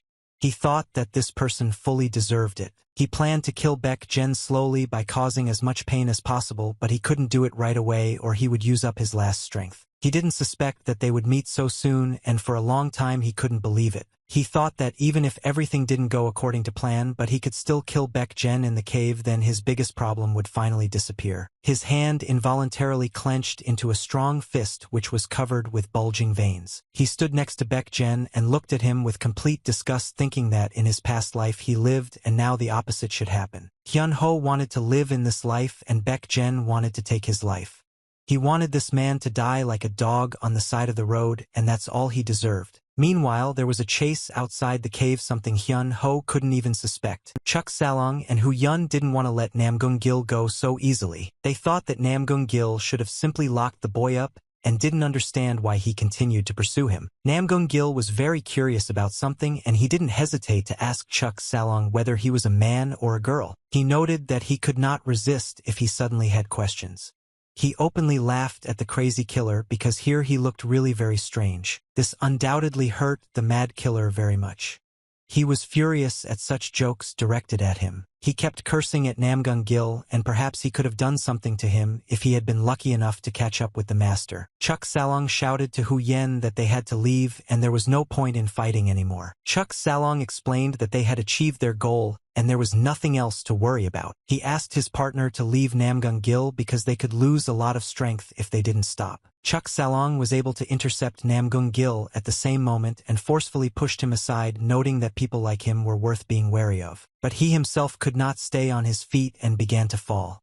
Horror flashed in his eyes. He reached out his hand towards Namgung-gil, trying to grab onto him. Namgung-gil laughed at this, noting that the crazy killer had just seen everyone in action and still underestimated the master. He noted that he could be very fast, so fast that Chuk Salong could not even dream of it. But Chuk Salong was not going to retreat, and having regained his balance, continued to fight. This only made Namgung-gil laugh, who was very confident in himself and knew that the madman could not do anything to him. He easily held the hand of the mad killer, calling him and his partner, who was significantly behind. When Namgung-gil grabbed Chuk Salong, Hu Yun screamed excitedly. He grabbed his club more tightly and rushed to his master's aid. But Chuk Salong shouted at Hu Yen and asked him not to attack. He didn't want his partner to interfere with this. He promised that he could take care of it himself and he could go with peace of mind. Hu Yen doubted that the master would not need his help and shifted his weight from one foot to the other. Chuk Salong, seeing that Hu Yen was still not leaving, shouted again that he could take care of it himself. He noted that this puppy was only his. In his mind, Chuk Salong conveyed to Hu Yun that Namgung-gil was stronger than they thought and asked him to take care of the cave while there was time. Chuk Salong turned to Namgung-gil and asked if he was against them staying alone, and he smiled and replied that he was not at all against it. Hu Yen, having accepted the order, also literally disappeared from the place where he stood. Chuk Salong thought that Namgung-gil was caught and threatened that he would not even dare to escape. Chuk Salong warned that it was useless, to which Namgung-gil only laughed, noting that he was not very afraid of his partner's return. Namgung-gil noted that judging by the thickness, smoothness, and moisture of Chuk Salong's wrist, he was a girl. Namgung-gil called out after Hu Yun and asked why he addressed his mistress as a man. Chuk Salong was indignant, shouting that there was a man, and he had no smoothness or moisture, to which Namgung-gil emphasized that she simply denied her gender. Chuk Salong said that he was born and raised with a man, only his physical features changed due to some circumstances. It was more of a side effect during the performance of the feat. Namgung-gil barely held back his laughter and noted that he was curious about how this happened. Chuk Salong said that when he was studying a secret technique passed down from the imperial palace, something like this happened to him. Instead of the lost masculinity, he gained strength, although his sexual characteristics had changed.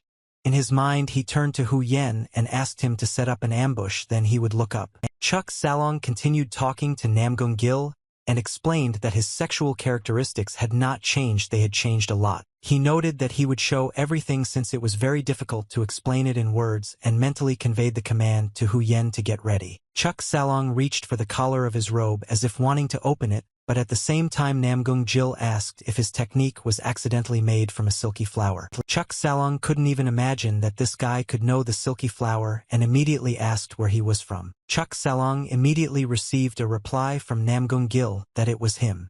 The mad killer was dumbfounded by this. Namgung-gil thought of this himself and smiled after saying it. At the same time, Hu Yun appeared behind him, already swinging his club. Meanwhile, Hyun Ho went deeper into the cave, scouting out the situation and looking for a way out. He walked at a leisurely pace in almost complete darkness but remained quite calm. He stepped carefully on the cold ground and tried not to make too much noise, because he certainly didn't know what could await him next. Suddenly, he heard some barely perceptible rustling behind him and stopped abruptly to listen. When he turned around, his mouth opened in surprise. Behind him was Baek Jae-un. Hyun Ho immediately asked how he was able to get so close so quickly. He was surprised that Baek Jen healed him, but he still had the strength to use such a technique. Baek Jen couldn't answer him and just looked at him with a confused look, spreading his arms out to the sides. Hyun Ho felt irritated again. He hoped that Baek Kyung would die where Hyun Ho left him. Hyun-ho didn't expect that the boy would have enough strength to even stand up. What was even more annoying for Hyun-ho was that he was the one who saved Baek-jin and no one else. Hyun-ho thought to himself that he would soon get rid of Baek-jin anyway, and he just needed to find the right opportunity. Hyun-ho thought it would be funny to watch Baek-kyung die from a snake bite. Thinking about the snakes, Hyun-ho also suggested that it would be worth luring her to buy some time. By throwing Baek-jin straight towards the wall, he would use the celestial thunderstep technique and thought that it was a very good idea. He would kill two birds with one stone by taking revenge on Baek-jin. The thought made him feel incredibly smart. Taking a look at Baek-jin, Hyun-ho decided that he had better not waste time and deal with him right then and there. But something stopped him, although he did not immediately admit it to himself. He thought that he had no other way, and preparing to finish off Baek-jin stopped again. He decided that he would still prolong his life for a little while, promising himself that it would definitely not be for long. Although he wanted to kill him every second of every day and even saved poison for him just in case he decided to delay the most crucial moment. Hyun-ho felt someone gently touch him with a finger. Turning to Baek-kyung, Hyun-ho shouted loudly, asking what he wanted. Baek-kyung was frightened by this shout, but quickly moving away. Baek-jin took a red mushroom from his pocket and took a bite, smiling. Hyun-ho looked at it and called him a fool, explaining that it was a poisonous mushroom that couldn't be eaten. He immediately noticed to me that the mushroom had already been bitten, and when he saw the mark from the teeth on the mushroom cap, his eyes widened. He looked even more closely to make sure he wasn't imagining things. He immediately started shaking Baek-jin, shouting about why he bit off the mushroom. He screamed, saved his worthless life, and he tried to die again. Hyun-ho began to shake Baek-jin even harder, demanding that he spit out the mushroom he had eaten immediately. Baek-jin changed almost instantly. His skin turned very pale and his eyes began to roll back. The mushroom's toxic substances had already begun to take effect. Hyun-ho kept shaking Baek-jin and thought that if he fell he would cause a lot of unnecessary trouble. Well, one way or another he still considered Baek-jin to be completely useless. But despite himself he continued to try to save his life and remove the poisonous mushroom from him. He couldn't explain it to himself, but he continued to shake and try to save the one he so dreamed of killing. But suddenly Hyun-ho heard very strange sounds similar to the movement of many snakes. He threw Baek-jin onto the floor, realizing that they were indeed snakes crawling towards him. Baek-jin seemed to have already lost his life. He remained motionless where Hyun-ho had thrown him. Hyun-ho guessed that the snakes could smell the blood and rushed to that place. He thought that in order to quickly reach the exit he needed to use the celestial step. But he didn't quite understand how he would be able to do this given the circumstances he found himself in. Very soon he saw the first of the snakes. They were huge and their eyes glowed brightly in the darkness. Having gotten closer, the snakes began to rush straight at him, razing with their huge mouths with poisonous fangs. Hyun-ho tried to fight them off, throwing them one by one to the sides, although he knew that this was a bad strategy. The snakes in front of him were becoming more and more numerous. Even a fool could understand that, in such a situation, it would not be easy to get out. There were more than several dozen snakes, and they were all interested in Hyun-ho. After thinking for a bit, Hyun-ho decided that in that case he would have to use a lightning strike.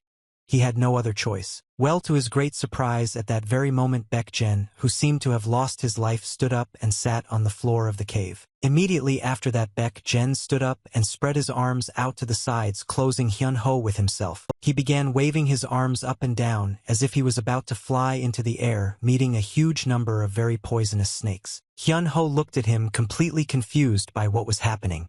He had no words to explain it. The only thing that could be assumed was that Baek-jin's mind was clouded by the mushrooms he ate. But suddenly Hyun-ho began to suspect something, although he strongly doubted it. An informer arrived at one of the estates to tell his master the latest news. The gentleman held a glass of drink in his hand and listened attentively to the informer. The gentleman placed his other hand on the armrest and lightly moved his fingers, tapping on the surface. It was Namgung Song from the offshoot of the Namgung clan. He asked the informer about Chuk Salong and Hyun-ho. He was informed that as soon as Chuk Salong brought Hyun-ho to the exit of the cave, Mugil-hong appeared. Just hearing this name made Namgung Song angry. He was unhappy that someone was in the way. The informer confirmed that it was Mugil-song who placed Hyun-ho in the cave and blocked the exit. The same news brought a smile to Namgung Mogu's face. He noted that the fool still did whatever he wanted. He remembered how he had been severely bullied and humiliated years earlier. It was from those times that Namgung Sun had been harboring anger. But he remembered Hyun Ho especially well, who at one of those moments simply stood and looked at him. His gaze was more worried and sad than malicious, but Namgung Song didn't care. He slammed his glass loudly on the table because of the anger that had washed over him. Namgung Seon wondered if Cha Woon was sure that he had not accepted into his clan the spy who had picked him up off the street and brought him into his home. He thought that Cha Woon had introduced himself as a wise and kind person in front of others. Namgung Song was confident about his son Jen Woon, but Hyun Ho, in his opinion, definitely couldn't survive in the snake cave. Namgung Seon believed that this was because of the origin of cute meaning. Jen Woon, his son, was a true master, and Hyun Ho was just a pitiful student. Namgung Song believed that his son, who was full of strength for the future Namgung, should become a master. Hyun Ho was a big obstacle to this, and Namgung Song wanted to get rid of him as soon as possible. He believed that the young master had to die in that cave no matter what. From such thoughts and the overwhelming anger, Namgung Song squeezed the glass in his hand so hard that it cracked. He ordered the informer to go and tell Chuk Salong to check Hyun Ho's body, examine it, do everything properly, and go to the very end if there is a desire to get what was promised. Namgung Song did not consider any other option. He looked at the book that was lying on his desk and nodded once again, confirming his order. The informer bowed his head and hastened to carry out his master's order immediately. Meanwhile, in the cave that led to the Panji Valley, Hyun Ho continued to remain in danger with Baek Jinam, who also seemed to have gone crazy. The snakes appeared from different sides and pressed the young men from different sides. These creatures could pounce on them at any moment. But Hyun Ho, without taking his eyes off the crawling reptiles, discovered that the snakes crawled only up to a certain limit and did not go any further. Hyun Ho was very surprised that Baek Jen's strange movements worked, although he didn't understand why. He assumed that it was indeed due to the action of the mushrooms, as strange as it might seem. But his gaze fell right into the thick of the snake's nest where that very bitten mushroom lay. From this it was clear that the matter was not about mushrooms at all. Hyun Ho could not find an answer to this question. One of the snakes still dared to crawl closer and began to wrap itself around Hyun Ho's leg. Hyun Ho began to rush from side to side, shouting that the snakes were getting closer again. He tried to force himself to think faster and closed his eyes tightly to collect his thoughts. He thought he should have figured out how to get rid of the snakes first. Then it was worth figuring out how to get to the exit and get out. It turned out to be all too difficult, especially when he felt the singing of snakes that were very close. He opened his eyes abruptly. An idea had settled in his head that seemed very successful to him. Hyun Ho clenched his hands into fists and spread them slightly to the sides. Baek Jaeyoung had been waving his arms up and down the entire time, stopping the crawlers a little. He turned around and looked at Hyun Ho. Hyun Ho raised one of his hands up and stretched his fingers forward, thinking that he should have destroyed all the snakes. And after that he realized that he shouldn't have gotten rid of the snakes, and the snakes should have gotten rid of him. He set himself up for this and felt more confident. He needed to become like a bird of prey that could easily deal with even a full cave of these crawling reptiles. He should have become like a huge falcon that saw snakes as its prey. Hyun Ho tried to imagine himself as such a bird and try out some techniques that would be associated with it. They stopped because Baek Jen's movements were like the flapping of wings. He looked like the archenemy of snakes, tearing their skin and pecking out their entrails. Thinking about this, Hyun Ho became convinced that he needed to turn into a falcon, and then he would be able to deal with all the snakes and escape. They said that his art began with imitation. Tiger, monkey, crane, mantis, and others were the subject of imitation for the creation of techniques. The development of martial arts was through the ideology of Sanhengwan. It was an imitation of the image and behavior of animals. The valley was the place where this ideology was taught. Hyun Ho was one of the students. The teacher told him that learning martial arts was more than just doing exercises. He explained that it was very important for the boy to understand the basics.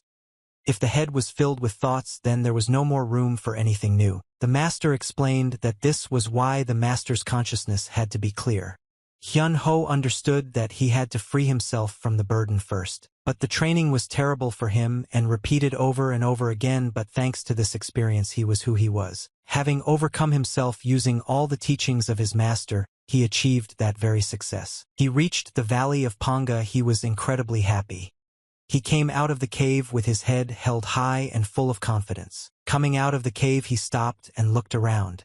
He breathed deeply and enjoyed the beautiful view that was in front of him. It was still an amazing sight for him, and he couldn't take his eyes off it. He remembered what they said about these rocks.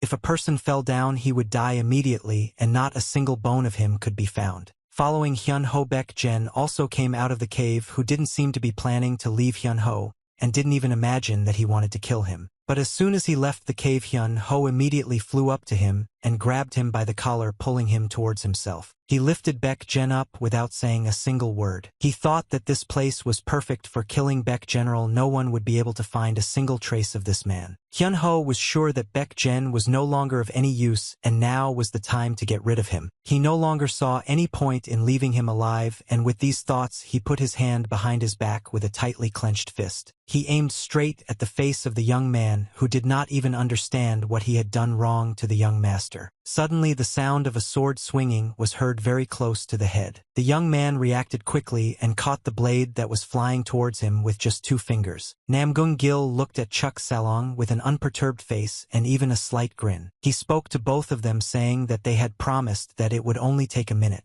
Hu Yen felt a lot of tension and had to put in a lot of effort to maintain his position. Well, very quickly his sword began to tremble.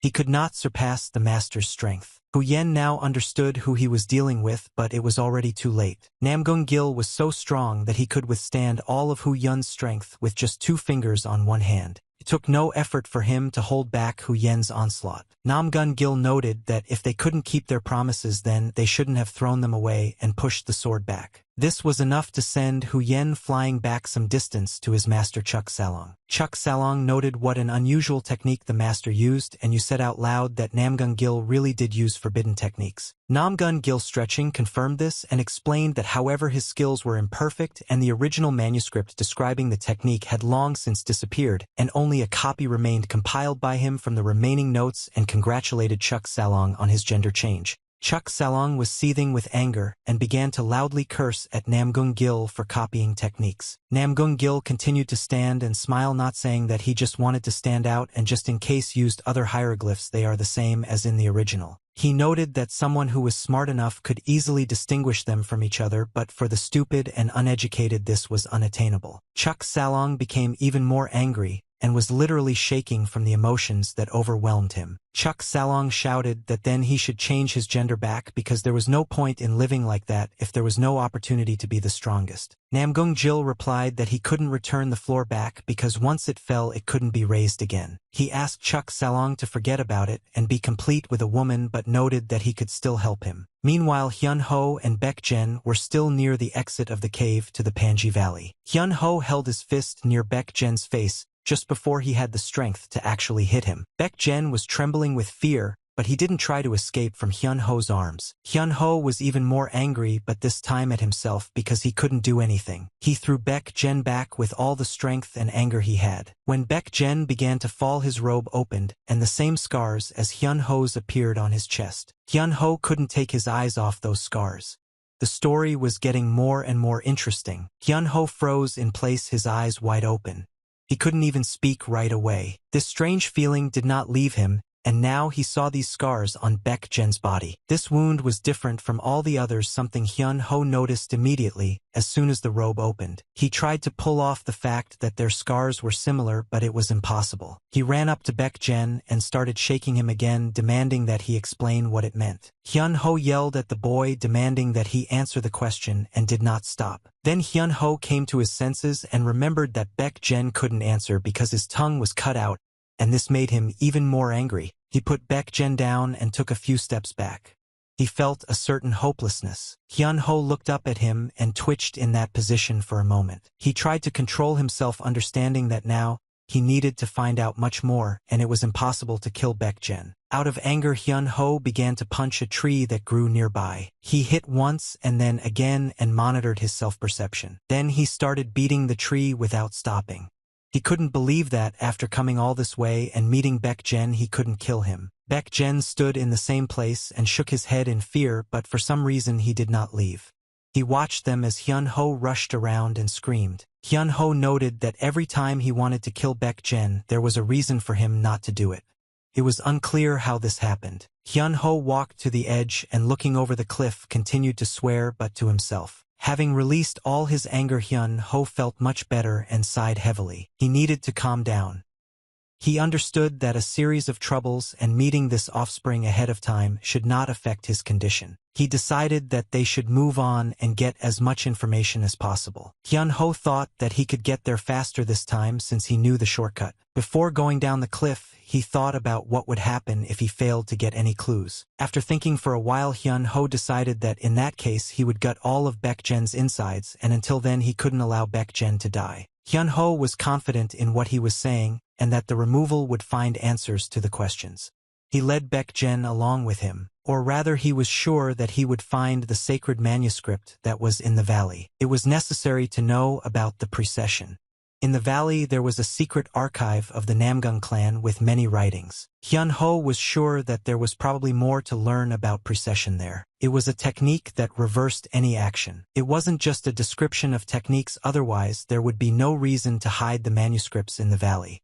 Hyun Ho wondered if someone from the Namgung clan could reverse not only actions but also time. He wanted to check it out for himself and climbed the rocks with great eagerness, pulling Baek Jen along with him. Baek Jen was trembling with helplessness and fear, but due to his characteristics, he could not contradict Hyun Ho. The dialogue between Namgung Gil and Chuk Salong continued. Chuk Salong asked why he had to help Namgung Gil and what benefit it would bring him. He explained that each person had yin-yang energy, and its amount depended on the biological sex of the person. Changes in the body occurred when the balance between yin and yang was not disturbed, revealing female or male energy. Namgung Gil was curious about the percentage of these energies that Chuk Salong had, and also wanted to know who was behind him. Chuk Salong frowned and remained silent. He didn't know what to say in response. Namgung noted as he stretched that he had a proposal for Chuk Salong but wanted to know for sure. Chuk Salong took this with a strong objection. He was angry that no one had the audacity to talk to him like that. Namgung Gil smiled and said that he used to be a member of the Namgung clan. He began to approach Chuk Salong and added that he had begun to study forbidden martial arts techniques and had been expelled for this. Namgung Gil, who was also called Mugil Song, said his name to Chuk Salong, coming right up to him. Namgung Gil smiled and also added that he was the protector of young master Hyun Ho. Now everything was clear to Chuk Salong. His eyebrows moved lower on their own, his whole face frowned. Namgung Gil continued by explaining that the head of the Namgung clan again, that the master was in danger at home, so he asked him to be by his side. He also added that the clan was a family, and in a family it is customary to take care of each other. Namgung Gil then asked Hu Yun and Chuk Salong about Lily's work on behalf of the clan. Chuk Salong didn't quite understand why the clone leader chose this particular person, and asked if the young master was his nephew. Namgung Gil wiped the smile off his face, noting that he never thought that Chuk Salong would stoop so low. He started talking about snakes and warned that if the young master really died because of them, there would be no one to lead the clan. Chuk Salong, listening to this speech, thought that he was just a fool. Namgung Gil said that he introduced himself and answered the questions and suggested that they finish there, then added that he either had to help or say goodbye to life. He showed his fist and threatened to show other forbidden techniques if the crazy killers of his partner decided to escape. Chuk Salong suspected that some of the manuscripts he possessed were fake and believed the Namgung clan that they possessed the original. He thought that perhaps the clan itself only had copies of the manuscripts, in which case it explained a lot. Their conversation was watched from the side. Their words and every movement were under fire. This observation was carried out from a tree behind Namgung Gil. Hiding in that tree was Hyun Ho, who had managed to walk a long distance and sneak up on that clearing completely unnoticed. Meanwhile, in the Namgung clan, everything was going on as usual except for one thing. There was a certain unrest in one place. The pen carefully drew the hieroglyphs on the thick paper but trembled slightly. A careless period was placed at the end of the sentence, more like a blot, and the pen was removed. The leader of the Namgung clan, Cha Woon, could not ask from his head that he might have made an uncharacteristic mistake. He had a bad feeling. In his opinion, Hyun Ho was doing too well for his age. Leaning back slightly in his chair, the leader heard a knock at the door. A woman entered the room and stopped in front of Cha Woon, and for a brief moment simply stood silently and looked at him. We dared to speak and asked if he had sent Hyun-ho to the Panji Valley. She was outraged by this because the young master didn't even have his own sword yet. The leader only smirked at this. Cha-woon said that with his skills it was much safer to act without a sword and mentioned his protector. The woman screamed and demanded to know what it meant. She was outraged that Cha-woon would trust her son's life to a man who had defiled his own name. This woman's name was Eun Chae-yun. She was the mother of Hyun-ho and Hwa-rin. Cha-woon noted that although their son was protected and his protector was strong in martial arts, the woman continued to be indignant, noting that it was one thing to have high skills and another to be trustworthy. She exhaled heavily and said that nothing could be changed.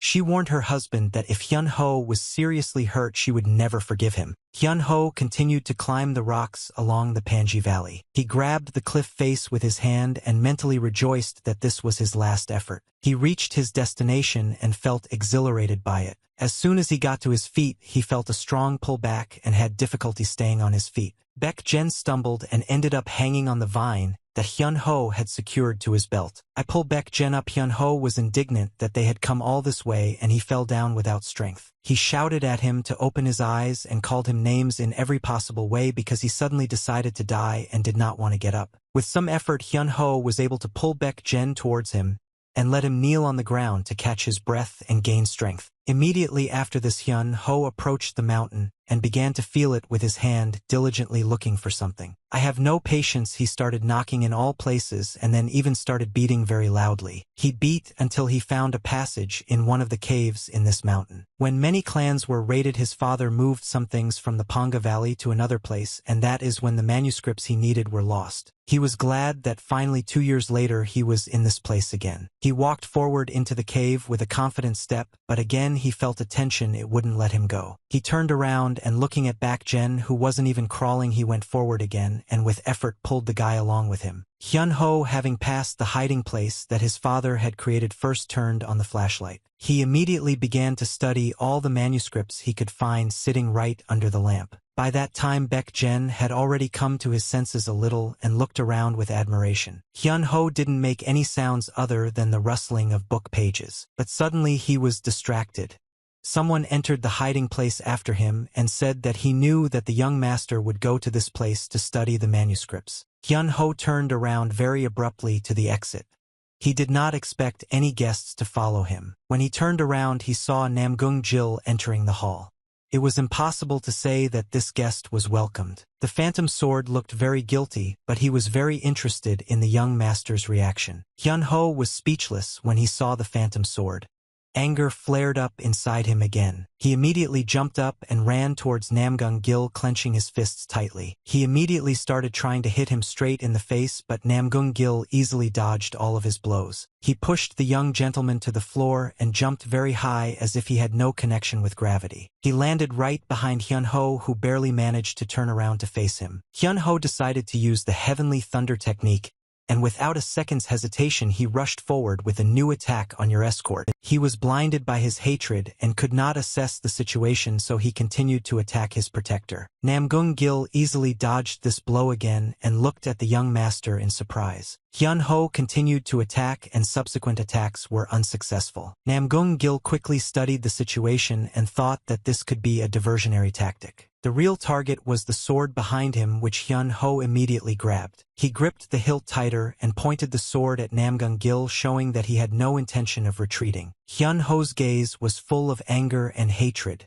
He was ready to kill Namgung-gil to the last. I believed that he betrayed him. And again, without thinking for long, the young gentleman rushed into the attack, first swinging his sword from behind Namgung-gil, but he only sighed heavily, but he didn't even move from his place, knowing that this blow from the young master would also end in a miss. Namgung-gil stood for a while, decided to surprise Hyun-ho, and seemed to evaporate from his previous place. He used the infinite step and walked very quickly towards the master and ended up behind him. After that, Namgung-gil used the Heavenly Thunder Palm technique and attacked the young master, causing him to shout loudly. Namgung-gil glanced at Hyun-ho and noted that he had only hit him lightly, and if it had been a real hit he would already be dead. Hyun-ho did not respond to this and remained in the same stance, which could have led him to attack again. Namgung-gil noted that he saw how the young master was angry, but he should have already understood that they were not going to kill him. Hearing this, Hyun-ho froze for a moment. It seemed like he was listening to these words and thinking. After pausing for only a brief moment, the young gentleman again rushed into the attack and again missed to the comment that he still didn't understand anything. Namgung-gil reached into his bosom and tried to take something out. After pulling a little, he pulled out a red mushroom from his robe that Baek-jen had bitten in the cave, and at the same time was able to disarm the young master and step on his already lying sword with his foot. Hyun-ho also ended up on the ground but quickly jumped up and looked at Namgung-gil in bewilderment. He immediately explained that the flat surface of the sword raised forward made it a very good support. Hyun-ho crawled to his seat and cursed at Namgung-gil, but suddenly he shoved a red mushroom right under his nose, which made him stop. Namgung-gil explained that the mushrooms from the cave looked poisonous but were actually not poisonous, just like the snakes from that place. He said that unlike vipers, ordinary snakes did not have poison, and knowing this, it was possible to scare them away without using one's powers just by sight. Namgung-gil noted that as a young master he had to demonstrate this, and Hyun-ho frowned and asked if this was a test. Namgung-gil confirmed this and asked him to stop fussing and calm down, because if he broke something his father would not be happy about it. Hyun-ho shouted threateningly that Namgung-gil would be in trouble, and then he attacked the young master. Namgung-gil said that it was to test his reaction. Besides, it wasn't a fatal blow. He also added that the young master had probably taken a huge amount of elixirs, so it should have healed early and therefore he should have stopped whining already. Having said everything, Namgung-gil picked up the book that Hyun-ho was leafing through and asked why he was studying it. Hyun-ho looked at the book that his protector was holding and didn't know what to answer him without revealing the whole secret. Namgung-gil guessed that it seemed like the reason why the young master tried to escape from him and go to the Panji Valley was also related to such a book. He began to approach him, saying that he lacked internal energy and strength, but he remembered the forms and techniques of the Heavenly Thunder Steps and Heavenly Thunder Fist, and he was also interested in the reverse flow. Coming as close as possible to Hyun-ho, Namgung-gil suggested that the young master could have reincarnated, although he himself said this with some fear. But he wanted to know the whole truth, so he continued to interrogate Hyun-ho if this was his past. Hyun-ho couldn't have expected this. He was so dumbfounded by what he heard that he immediately lost the strength to attack or argue or deny anything. He was even glad that he got a chance to learn something. Namgung-gil and Hyun-ho sat down opposite each other to continue this conversation. Hyun-ho quickly calmed down and was ready to listen to his companion and speak himself. Baek-jen was even more surprised because he heard about it for the first time during such a long journey with Hyun-ho, and hiding behind one of the cabinets tried to hear everything. Namgung-gil said that now it was clear to him that Hyun-ho had died. Namgung's family had been destroyed, and after he was killed he had woken up in this time. Namgung-gil noted that no one would be able to believe such a story unless there were crazy people like him who knew about soul transfer techniques, otherwise he would not be able to do it himself. Hyun-ho, looking at Namgung-gil, couldn't even imagine that they would believe him so easily. And even if he told people this, they would simply think that it was the ravings of a madman. Namgung-gil wondered what the young gentleman was going to do now. Hyun-ho revealed that since there were no other leads yet, he planned to focus on training his body, thinking that he had already caught Baek-jen without telling anyone about that detail for now. Baek-jen was powerless and he could kill him anytime he wanted. At first he wanted to look at his stomach wound and then kill him, thereby solving the biggest problem. Namgung-gil noted that he could give a few clues since he knew quite a lot about soul transfer techniques and could probably tell what Hyun-ho was so interested in. Hyun-ho was very surprised that he could actually be given such knowledge, but Jean Namgung warned him that there were some nuances. Namgung-gil asked Hyun-ho to make one promise in exchange for this information. From now on he was not to try to change the future. When Hyun-ho heard this, he immediately became indignant. This was his only purpose for all these searches. Hyun-ho immediately noted that he could not make such a promise and asked if they listened to him at all. Namgung-gil emphasized that he heard everything, but if this was the will of heaven, then there was nothing they could do about it. Hyun-ho became even more upset.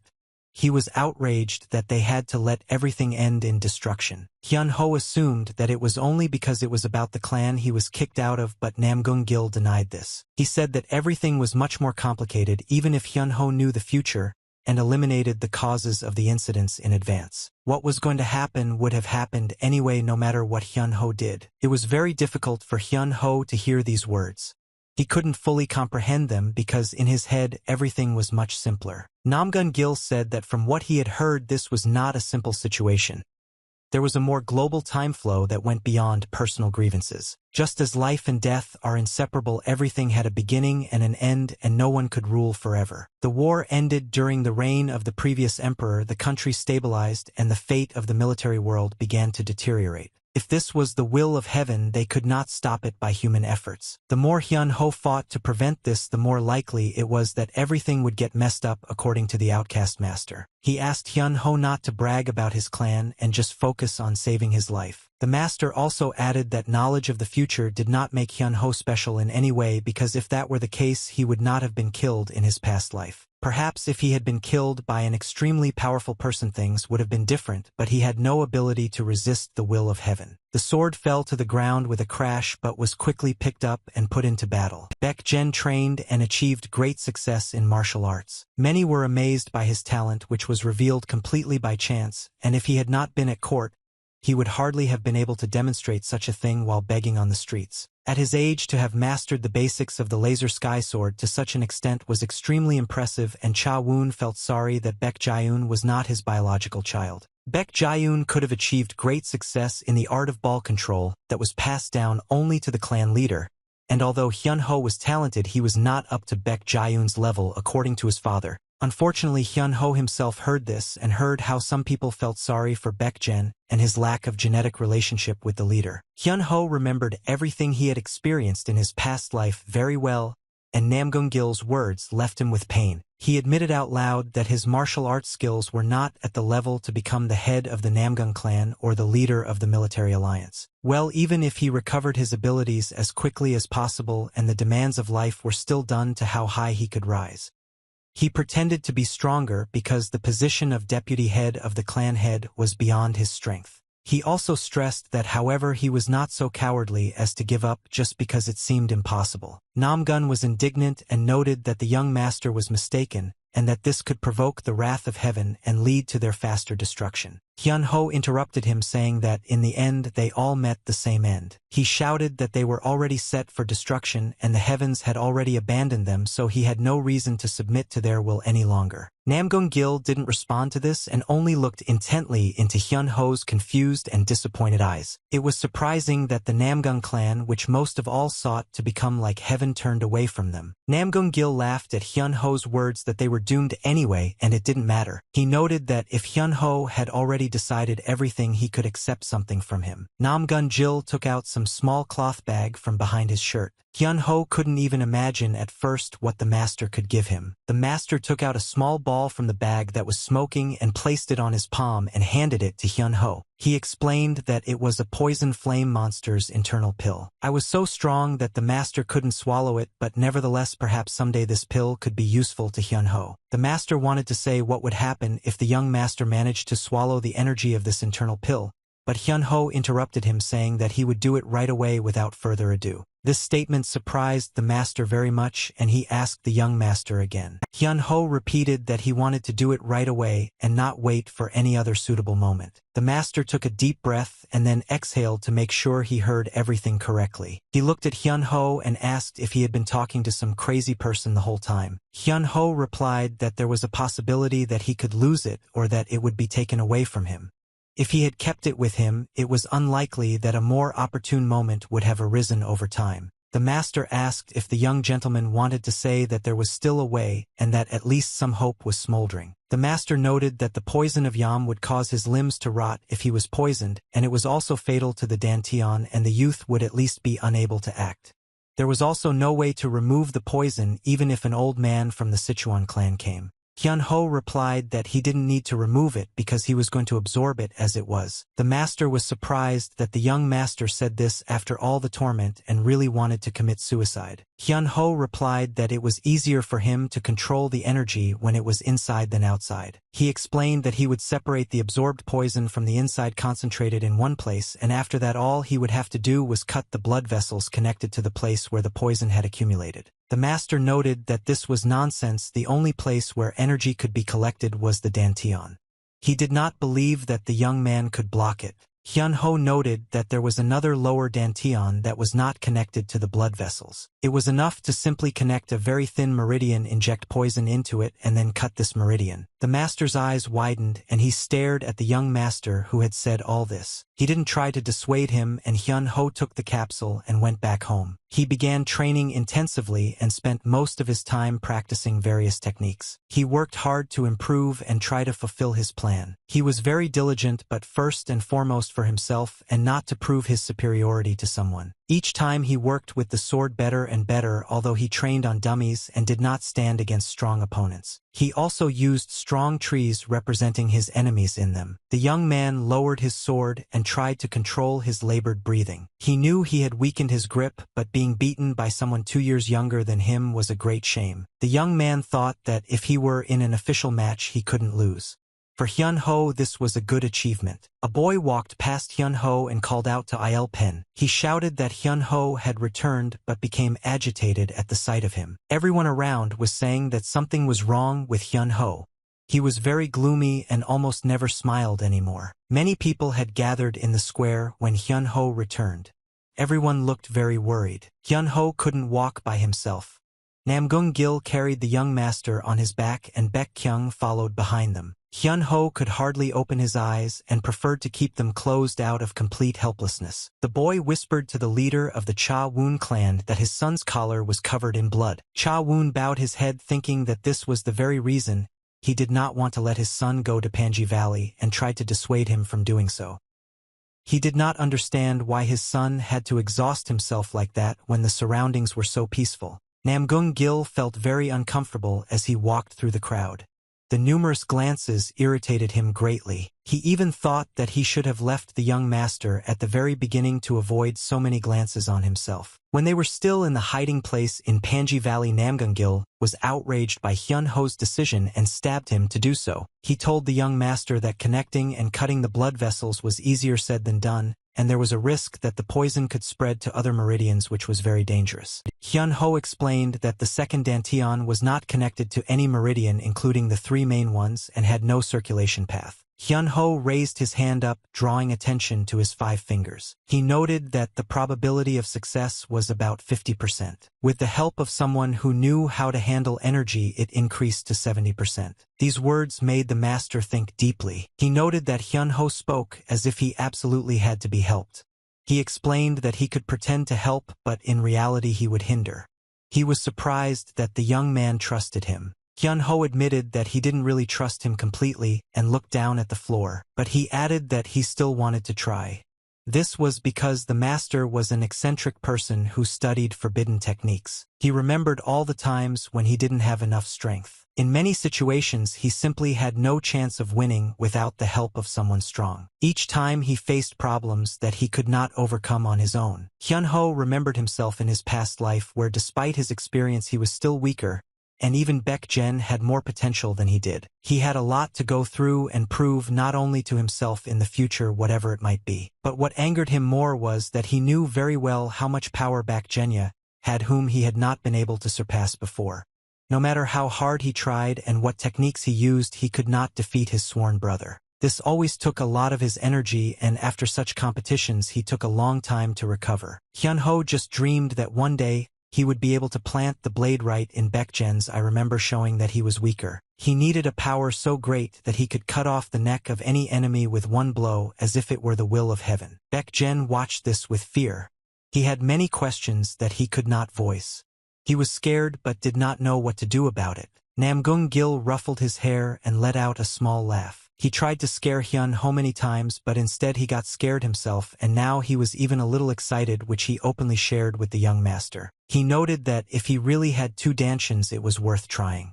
He found it quite fascinating. After thinking for a bit more, Namgung-gil agreed to try and asked Hyun-ho not to blame him if things didn't work out. Hyun-ho, without looking up, promised that he would not blame anyone. However, he also asked him for a favor in return. He wanted, if he failed, for Namgung-gil to kill the one hiding there.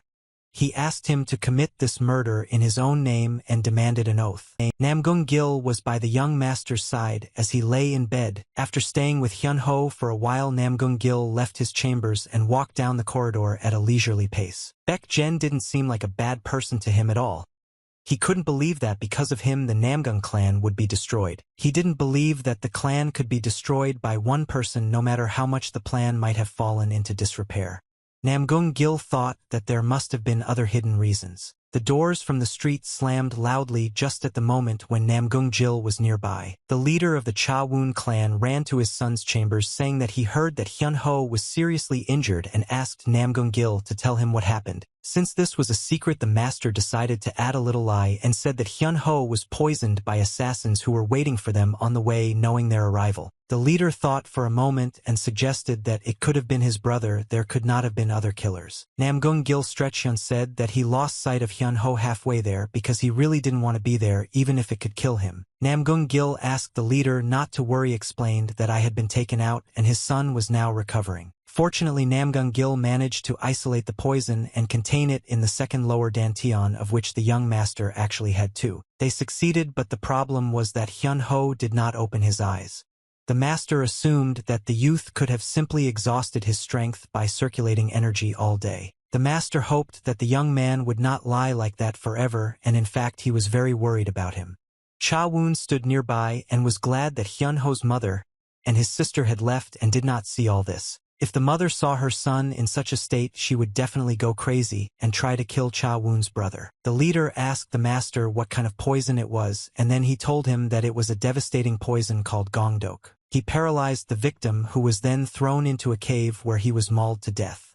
Namgung Gil made it all up, but it sounded pretty convincing nonetheless. The leader of the Cha Woon clan clenched his fists tightly, trying to hold all his anger in them. He asked the master what happened to the murderers who did this to his son. Namgung openly admitted that he left these people alive, and from the look on Cha Woon's face he definitely didn't like it. The one who sent the assassins to take Hyun Ho's life was, to put it mildly, not happy with the news provided. He pounded the table loudly, embarrassed by what he was told. He was horrified that Hyun Ho was able to survive and return home. The informer said that the young gentleman did not open his eyes, and one could suspect that this was the effect of snake venom. Namgung's son noted that the young master was of course very resilient, but if he was poisoned then it could take a long time to recover, and since that was what happened, it would be better if this boy never woke up again. Namgung Song noted that otherwise the young master would have been completely humiliated by the upcoming sparring competition. He also noted that everyone said that Hyun Ho was exceptionally talented, but anyone could see that his son Jen Woon was far superior to him. He pretended that he was doing everything only for Hyun Ho himself. With a smile on his face, Namgung Song thought it would be better to help the boy go to eternal peace. He was ready to do everything in his power to get rid of the boy forever. And after such news, he began to carry out his plan, sending servants to Hyun Ho's chambers. Jen Woon and one of the youths from the Namgung clan branch,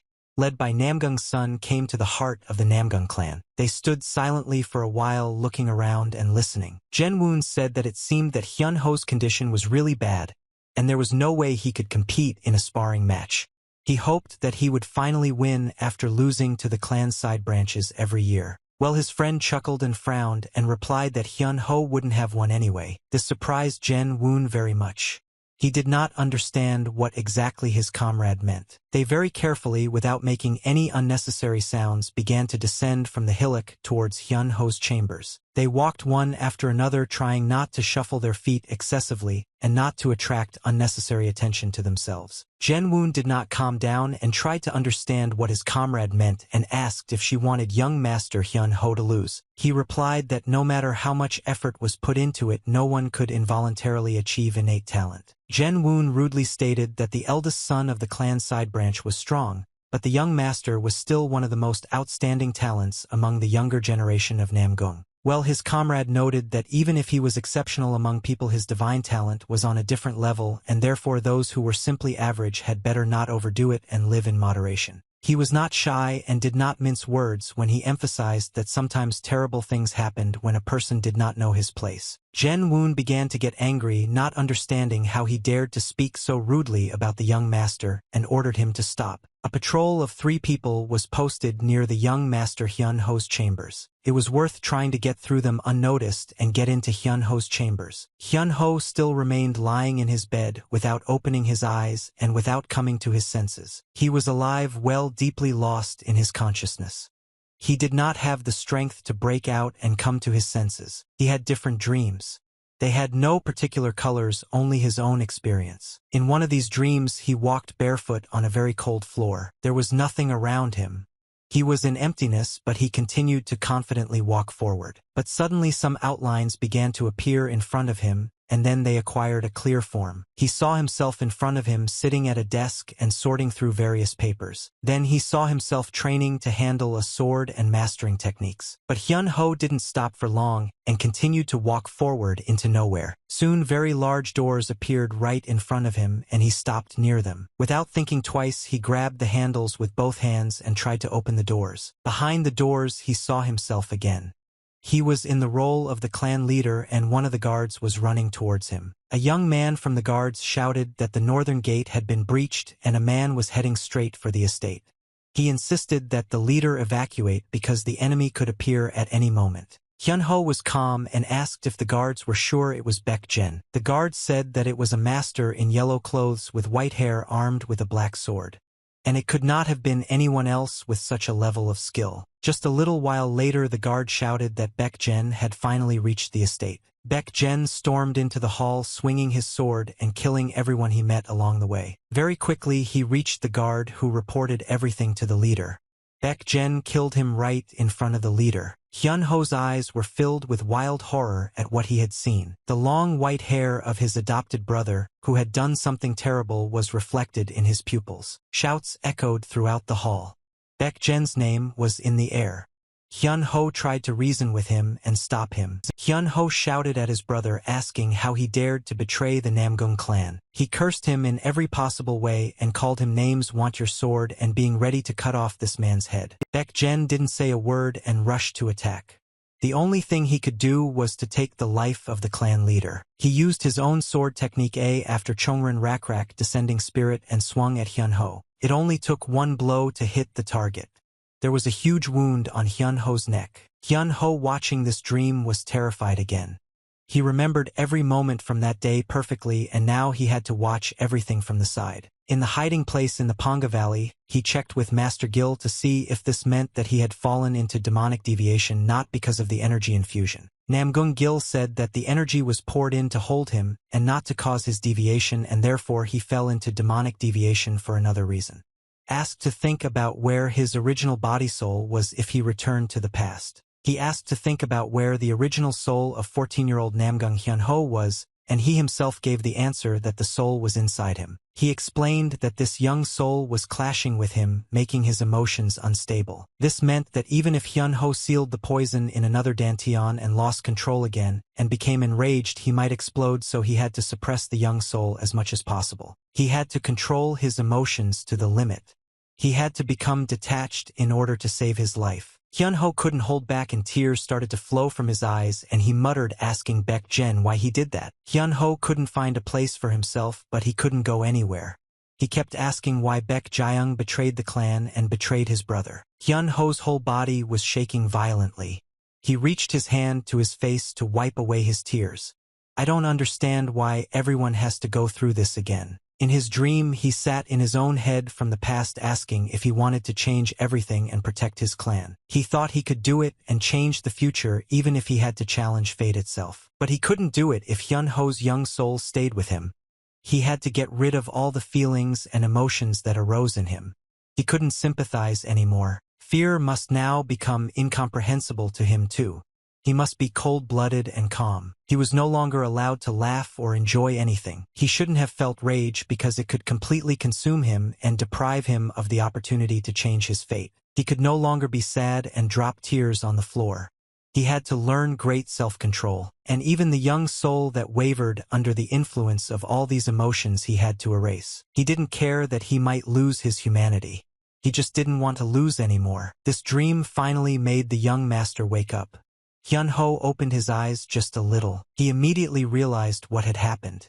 He realized that he had dreamed, but he also understood perfectly well that now he would forever have to remain a completely different person. Meanwhile, the man who had been sent to the young master's quarters felt that something had gone wrong. He suddenly had a bad feeling. He didn't know how this could be possible. He realized that Hyun-ho had already woken up, although he was sure that this should not happen. Suddenly, a very strong wind arose outside. It did not look like a natural phenomenon. He heard a presence next to him and began to quickly turn around in different directions trying to catch the enemy's gaze. Well, no matter how hard he looked, he couldn't notice anyone. It was quiet around, and nothing gave away the presence of someone else. He couldn't understand whether it seemed to him that there was someone nearby or whether it was just his imagination. He thought that the young master had been poisoned and couldn't have recovered so quickly, although in fact he was standing behind him. Hyun-ho grabbed him by the neck so sharply that the intruder did not have time to do anything. He began to choke and groan, thinking to himself that this was the effect of the blood of the Jeonju, the blood that caused paralysis. He quickly noticed that all the strength had left his body. His body was completely weak and he couldn't even move his hand. Not a muscle moved on Hyun-ho's face, but he pretended to laugh. His face was slightly frowning, and he said that this situation was really annoying him. He had full strength, and with just one hand he was able to throw the intruder from the roof several meters to the side. Hyun-ho himself remained on the roof and watched his enemy fall. That young man couldn't do anything. He couldn't group himself and fall less painfully.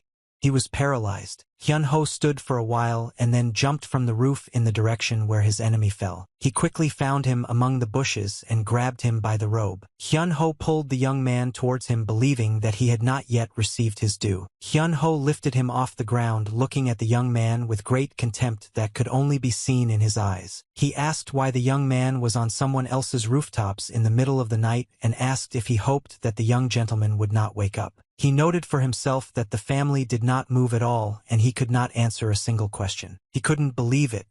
Was it really Hyun-ho, the one who was poisoned and should have been unconscious? In his mind, he wasn't that fast and strong even when he was fully healthy. Hyun-ho paused for a moment and said that he didn't really need an answer. It was obvious. Hyun-ho threw the intruder back to the ground and then realized that something was wrong. Hyun-ho was completely different from the one he knew. He had a really bad feeling. He desperately tried to force his body to move again, but he could no longer move. Suddenly he felt the smell of his own blood, as well as severe pain in many places on his body. There were many branches sticking out of his body which the young master had driven in quite deeply. He avoided all the pain points and only pricked up two. The man did not understand whether the young gentleman was going to torture him. Hyun-ho said that he knew what he was thinking and he didn't want an answer because there were always many people who were unhappy with the fact that he was the young master. After these words, Hyun-ho thrust another branch into the body of the uninvited guest, but he couldn't even scream out loud. Hyun-ho said that no matter how hard he tried, everyone thought that his potential was severely limited. He also confirmed that everyone around was right, but that changed a day ago. He continued to plant branches into the man's body, saying that until yesterday he had no hope, just like his clan. But now Hyun-ho was sure that from that moment on everything would be different. The man lay there still unable to move, and all he could do was listen to the young gentleman's terrible speeches. Hyun-ho said that if the young man suddenly remained alive after he stabbed him 100 times, he should tell this to the one who stood behind him. Hyun-ho lifted the boy's head, holding another branch in his hand, and saying that they were supposed to meet at the sparring competition. Hyun-ho treated him cruelly. In addition to the numerous wounds inflicted by the branches, he also decided to take away the man's eyes. But he couldn't even scream. He couldn't call anyone for help or make a noise to stop the young master. After that, Hyun-ho went back to his quarters and went to sleep until the morning. By chance, the sun that was shining through his window woke him up and slightly stretched his neck. He immediately heard someone's footsteps outside the door and turned towards the exit. At the threshold, he saw Namgung-gil, who excitedly called out to him. Hyun-ho got up from the bed and took a few steps towards him. Namgung-gil was very happy, but he did not fully believe that the young master had actually woken up. He was expecting the worst. Hyun-ho replied that he had already met with his parents and Warin, who had heard the news and were worried, so they returned earlier. Namgung-gil looked up and down at Hyun-ho's eyes. Namgung-gil immediately noticed that something had changed in the young master. Well, he decided that there was no need to worry about it too much because after the young master risked his life, it would be strange if he remained the same. Namgung-gil noted that in any case the young master woke up safe and sound and his energy remained calm, and no presence of poison was felt anymore, which meant that the internal energy was well suited to his body. Namgung-gil noted that he was incredibly happy that everything turned out this way and suggested that the young master probably also suppressed the young soul that was raging. Hyun-ho paused briefly and replied that the master was right. Namgung-gil laughed and noted that he liked such a direct answer and added that now at least the young master's mother would not pursue him and try to kill him. Namgung-gil suggested that in that case they shouldn't waste time and start training right away and smiled. He noted that even if the soul of the young master had lived much longer and learned a lot, everything would be useless. If the body was still weak and now it was necessary to train the body and purify the energy in order to unite the mind and body. He emphasized that in this way the young master would soon gain the strength to resist the heavens. He looked at Hyun-ho again and asked if this was still his goal if he wanted to change his fate. Hyun-ho replied that he would change fate no matter what happened, completely agreeing with Namgung-gil. But Hyun-ho explained that before they could start training he himself needed to do something first. Hyun-ho took the dagger in his hands, which excited Namgung-gil, and he immediately asked why Hyun-ho took the weapon in his hands. Hyun-ho replied that he took the dagger because he needed to open his stomach and it was easier to do it with a dagger than to tear it apart with his hands. Namgung-gil's eyes widened and he couldn't find words when he looked at Hyun-ho. This scared him very much. Hyun-ho looked at his dagger and explained that he was going to cut open Baek Jen's stomach, and since Namgung-gil brought him with him, he should have known where he was.